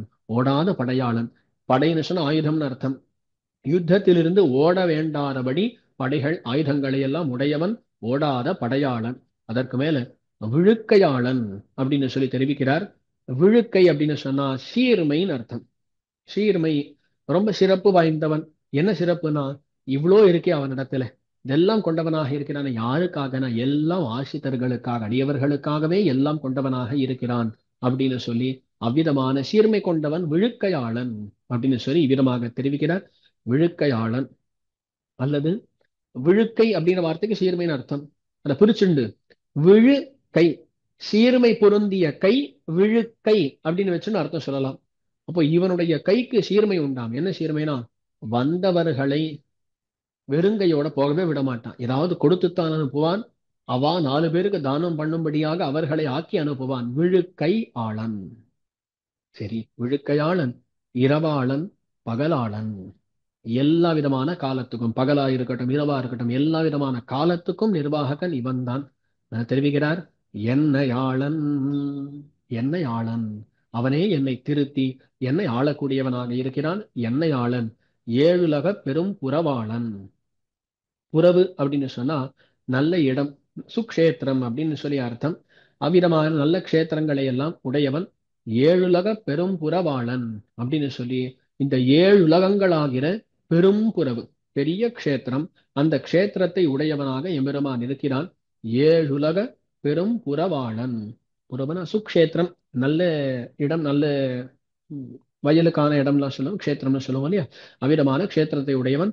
அவனுக்கு எது புறவு அப்படின்னு கேட்டா ஏழுலகம். ஏழுலகம் அவனைச் சேர்ந்ததுதான். ஏழுலகமாகிற பெரும் புறவு அதை உடையவன், ஏழுலக பெரும் புறவாளன். அதுக்கு மேல திருவாளன். திருவாளன், இதுக்கு ரெண்டு அர்த்தம் தெரிவிக்கிறார்கள் வியாக்கியானத்துல. ஒரு இடத்துல திருவாளன்னு சொன்னா திருவாலே ஆளப்படக்கூடியவன் அர்த்தம், அல்லது திருவை ஆளக்கூடியவன் அர்த்தம். பெரிய பிராட்டியார் இவனை ஆளுகிறாள், அல்லது பெரிய பிராட்டியாரை இவன் ஆளுகிறான். நமக்கு என்ன வேணும் கேட்டா, பெரிய பிராட்டியாராலே இவன் ஆளப்படுகிறான்றத நமக்கு வேணும் இல்லையா? நாம் போய் நிற்கும் பொழுது இந்த பிராட்டி ஏத்துக்கோ அப்படின்னு சொன்னா ஏத்துக்கொள்ளக்கூடியவனாக அவன் இருந்தால்தான் நமக்கு நடக்கும் காரியம். ஆகையால் திருவாலே ஆளப்படக்கூடியவன் என்று வைத்துக் கொள்வோம். திருவாளன். இனிதாக திருக்கண்கள் வளர்கின்ற திருவரங்கம். அவன் ரொம்ப இனிதாக, ரொம்ப சந்தோஷத்தோடு திருக்கண் வளர்ந்தருளுகிறான். எங்கேன்னு கேட்டா திருவரங்கத்திலே. அது என்ன சுவாமி அவ்வளவு இனிதாக கண் வளர்கிறான், என்ன காரணம்? ஒண்ணுமில்லை, இந்த இடத்துல இருந்தால்தான் நிறைய பேர் அடியவர்களை ஆட்கொள்ள முடிகிறது, திருத்த முடிகிறதாம். ஆகையால் மற்ற இடங்களை காட்டிலும் திருவரங்கத்துல எம்பெருமானுக்கு ரொம்ப பிரீத்தி உண்டு. அதனால்தான் இதுக்கு ரங்கம்ன்ற பெயரே வந்ததுன்னு சொல்லுவார். ரங்கம்ன்ற பெயர் வந்ததற்கு காரணங்கள் பல உண்டு. ரத்திம் கதா, எந்த இடத்துல மிகுந்த பிரீத்தி கொண்டவனாக எம்பெருமான் இருக்கிறானோ அதை ரங்கம்னு சொல்றது உண்டு. எம்பெருமானுக்கு இந்த இடத்துல அளவு கடந்த பிரீத்தின்னு சொல்லி இந்த இடத்துல புரிந்து கொள்ள வேண்டியது. இனிதாக கண் வளர்ந்தருளுகிறான் எம்பெருமான் திருவரங்கத்திலே. ஆச்சு கடைசி பாசுரம். கைநாக திடர்கடிந்த கனலாழி படையுடையான் கருதும் கோயில் தென்னாடும் வடநாடும் தொழநின்ன திருவரங்கன் திருப்பதியின் மேல் மெய்நாவன் மெய்யடியான் விட்டுசித்தன் விரித்த தமிழுரைக்க வல்லார் விஞ்ஞானம் எம்பெருமான் இணையடிக்கீழ் இணை பிரியாதிருப்பர் தாமே. கடைசி பாசுரம். கைநாக திடர் கடிந்த, கைன் நாகம், விலட்சணமான கை, தும்பிக்கை உடையதான நாகம் யானை. அந்த யானையினுடைய இடர் கடிந்த, அவனுடைய இடரை எம்பெருமான் கடிந்தான், போக்கினான். போக்கினான் எரை கொண்டு நான் கனலாழி படையுடையான். கனல் ஆழி படையுடையான், ஒளி பொருந்தியதாக இருக்கக்கூடிய ஆழி, கனலாழி. கனலாழி படை, படைன்னு சொன்னா ஆயுதம்னு அர்த்தம். கனலாழி அதாவது நல்லா ஜொலித்துக் கொண்டிருக்கக்கூடியதான ஆழிப்படை, சக்கரத்தாழ்வராகிற ஆயுதத்தை உடையவன். அவன் கருதும் கோயில், அவன் விரும்பி இருக்கக்கூடியதான கோயில். கைநாக திடர் கடிந்த கனலாழி படையுடையான் கருதும் கோயில். கஜேந்திராழ்வானுக்கு உதவி புரிந்தவரும் இவர்தான் சொல்லி இந்த இடத்துல தெரிவிச்சுட்டார். கஜேந்திராழ்வானுடைய விற்த்தாந்தத்தை அடியின் போன முறை இந்த பெரியாழ்வார் திருமொழியில சொல்லும் பொழுது ஒரு பாசுரத்துல பறக்க தெரிவித்திருந்தேன். பதக முதலைவாய் பட்ட களிறு கதறி கைகூப்பி என் கண்ணா கண்ணாவென்னா அப்படின்னு சொல்லி விதமாக கனலாழி படையுடையான் கருதும் கோயில் தென்னாடும் வடநாடும் தொழநின்ன திருவரங்கம் திருப்பதின்னு தெரிவிக்கிறார். தென்னாடு வடநாடு எல்லா நாடுகளும் தொழுகிறார்கள். எதைன்னு கேட்டா திருவரங்கத்தை. இன்றும் பார்க்கலாம், எவ்வளவு பேர் எங்கெங்கேருந்தோ வரலாம். நேபாளத்திலேருந்து பலவிதமான வட மாநிலங்களிலிருந்து திருவரங்கத்துக்கு வருகிறார்கள். என்ன கேட்டா இந்த பெரியபெருமானை சேவிக்க வேண்டும், சேவிக்க வேண்டும் என்று. அப்போ தென்னாடும் வடநாடும் தொழநின்ன திருவரங்கம் திருப்பதி, திருவரங்கம் என்கிற இந்த திவ்ய தேசம், இதன் விஷயமாக அருளி செய்திருக்கிறார். மெய்நாவன் மெய்யடியான் விட்டு சித்தன். விட்டு சித்தனாகிற பெரியாழ்வார் எப்படி இருக்கார்? மெய்நாவன் சொல்றார், பொய்யே கலசாதவர், பொய்யே கலசாததான நாவுடையவர், மெய்யே சொல்லக்கூடிய நாவுடையவர் மெய்நாவன், மெய்யடியான், உண்மையான அடியவராக இருக்கிறார். அது என்ன சொல்ல மெய்யடியான் அப்படின்னா, வேறொரு பிரயோஜனத்தில் ஆசை கொண்டு பகவானை அடைந்தால் அவர்கள் மெய்யடியார்கள் கிடையாதான். மெய்யடியான்னா யாருன்னு கேட்டால் எம்பெருமானே வேண்டும் என்று நினைத்து வரக்கூடியவர்கள் அனன்ய பிரயோஜனர்கள்னு சொல்லுவா. அப்படிப்பட்டவர்கள் மெய்யடியவர்கள். விட்டு சித்தர் அப்படிப்பட்டவர். மெய்யடியான் விட்டு சித்தன் விரித்த தமிழ் உரைக்க வல்லார். அவர் விரித்து அருளி செய்திருக்கக்கூடியதான இந்த தமிழ் பாசுரங்களை உரைக்க வல்லார். யார் ஓதக்கூடியவர்களாக சொல்லக்கூடியவர்களாக இருக்கிறார்களோ எம்பெருமான் இணை அடிக்கீழ், எம்பெருமான் இணை அடிக்கீழ், எம்பெருமான் எம்பெருமான் சர்வேஸ்வரனாகிற பரமாத்மா அவனுடைய இணை அடிக்கீழ். ரெண்டு சேர்ந்து இருக்கு, இணை அடி, ரெண்டு திருவடிகள். அவற்றின் கீழே எஞ்ஞானம் எப்பொழுதும் இணை பிரியாது. இணை பிரியாதுன்னா அந்த எம்பெருமானை ஒரு நாளும் பிரியாதுன்னு வைத்துக் கொள்ளலாம். அல்லது அங்க இருக்கக்கூடிய நித்திய முக்தர்கள், அவர்கள் அந்த துணை இருக்கிறதுல அவர்களாகிற துணை அதை பிரியாமல், இணை பிரியாது இருப்பர், எப்பொழுதும் இருப்பர். அங்க இருப்பர் அப்படின்னு சொன்னாலே பெரியாழ்வாரை பொறுத்தவரையிலும் இணை பிரியாதிருப்பன்னா அங்க இருந்து கொண்டியவர்கள் மங்களாசாசனம் பண்ண பெறுவர்கள் என்பதுதான் பெரியாழ்வாருடைய திருவுள்ளம். ஏன்னா பெரியாழ்வாரை பொறுத்தவரையிலும் வேற எதுவும் பலம் கிடையாது. என்ன பலம்னு கேட்டா பகவானுக்கு மங்களாசாசனம் பாடுமதான அந்த சிறப்பு இருக்கே, அதுவேதான் பலம். அப்ப இந்த ஒரு திருமொழியை யார் கற்கிறார்களோ, யார் உரைக்கிறார்களோ, அப்படிப்பட்டவர்களுக்கும் அதே மங்களாசாசனம் நித்தியம் மங்களாசாசனம் பண்ணும்படியாக அனவரதம் மங்களாசாசனம் பண்ணும்படியான சிறப்பு வாய்க்கும் என்று கடைசி பாசுரத்தில் தெரிவித்து முடிக்கிறார். ஆக கைநாக திடர்கடிந்த கனலாழிப்படையுடையான் கருதும் கோயில் தென்னாடும் வடநாடும் தொழநின்ன திருவரங்கன் திருப்பதியின் மேல் மெய்நாவன் மெய்யடியான் விட்டு சித்தன் விரித்த தமிழுரைக்க வல்லார் எஞ்ஞானம் எம்பெருமான் இணையடிக்கீழ் இணை பிரியாதிருப்பர் தாமே அப்படின்னு சொல்லி தெரிவிச்சார். அப்போ எஞ்ஞானம் அப்படின்னு சொன்ன எந்நாளும் ஒரு நாளும் பிரியாமல் இருப்பர்கள் அப்படின்றது ஆச்சு. ஆக இந்த திருமொழி நிறைய நேரம் எடுத்துட்டேன்னு நினைக்கிறேன். ஆனாலும் பெரிய பெரிய பாசுரங்கள், ஊட்டது தான் அதிகம், சொன்னது கம்மி. அவ்வளோ விஷயங்கள், சாவதேச வியாக்கியானத்துல பல விஷயங்கள், மணவாள மாமன்கள் வியாக்கியானம், பெரியஜீயர் வியாக்கியானத்துல பல விசேஷங்கள், அதுவும் இல்லாமல் மத்தமுண்டான காஞ்சி சுவாமி முதலானவர்கள் அருளி செய்திருக்கக்கூடிய வியாக்கியானங்கள் விசேஷங்கள்னு பார்த்து கொண்டே போனால் நிறைய விஷயங்கள் இருந்து கொண்டே இருக்கின்றன. ஆனாலும் இதனுடைய கருத்து என்னன்னு சொன்னா, ஓரளவுக்கு பாசுரத்தினுடைய சாரார்த்தத்தை புரிந்து கொள்ள வேண்டும். அதுக்கு மேல இவ்விதமாக இருக்கக்கூடிய வியாக்கியானங்கள் அவற்றின் காலக்ஷேபங்களை ஆங்காங்கு அனுபவிக்க வேண்டும். ஆங்காங்கு வித்வான்கள் சொல்லக்கூடியவர்கள் இருக்கிறார்கள். அவர்களுடைய காலக்ஷேபங்களிலும் அன்வயித்து ஒவ்வொரு பங்கியினுடைய அர்த்தத்தையும் புரிந்து கொள்வதற்கான முயற்சி செய்து அவிதமான ரசானுபவத்தையும் பெற வேண்டும். அதை ஊக்குவிப்பதற்காகத்தான் இந்த ஒரு அனுபவம் அப்படிங்கிறது அனைவரும் புரிந்து கொள்ள வேண்டும். ஆக திவ்ய பிரபந்த தாராவிலே ஒரு சொட்டு இல்லையா, ஒவ்வொரு பதிகம் ஒரு சொட்டும் கொண்டா பெரிய தாரைன்னு வச்சுக்கலாம். அவ்விதமாக இது முடிவடைந்திருக்கிறது. ஆனா திருவரங்கத்தினுடைய அனுபவம் இன்னும் முடியல, அடுத்து வரப்போகிறது. துப்புடையாரை அடைவதெல்லாம் அப்படின்ற திருமொழியை அடுத்து நீங்கள் அனுபவிக்கப் போகிறீர்கள். அதை அடுத்த நாள் அனுபவிக்க வேண்டியது அப்படின்னு சொல்லி தெரிவித்துக் கொண்டு, அடியன் சொல்லியிருக்கக்கூடிய இந்த உபன்யாசத்திலே ஏதோ குற்றம் குறைகள் நிறைய வந்திருக்கும். கண்டிப்பாக அவற்றையெல்லாம் பெரியோர்கள் கணிசியாமல் இருக்கிற குணங்களை மட்டும் கொள்ள வேண்டியது. அந்த குணங்களும் ஆச்சாரியர்களுடைய கிருபையால் வந்து சேர்ந்தது அப்படின்றதை தெரிவித்துக் கொண்டு அடியன் விடைபெறுகிறேன். இவ்விதமான வாய்ப்பளித்த நம் ஜீயர் சுவாமி மத்துமுண்டான பெரியோர்கள் அவர்களுடைய திருவடிகளிலே அடியினுடைய கிருத்தஜதையை தெரிவித்துக் கொண்டு அமைகிறேன். ஸ்ரீமதே ரம்யஜாமாதர் முனீந்திராய மகாத்மனே ஸ்ரீரங்கவாசினே பூயா நித்யஸ்ரீர் நித்தியமங்கலம் ஆழ்வார் எம்பெருமானார் ஜீயர் திருவடிகளே சரணம். அடியார்கள் வாழ அரங்கநகர்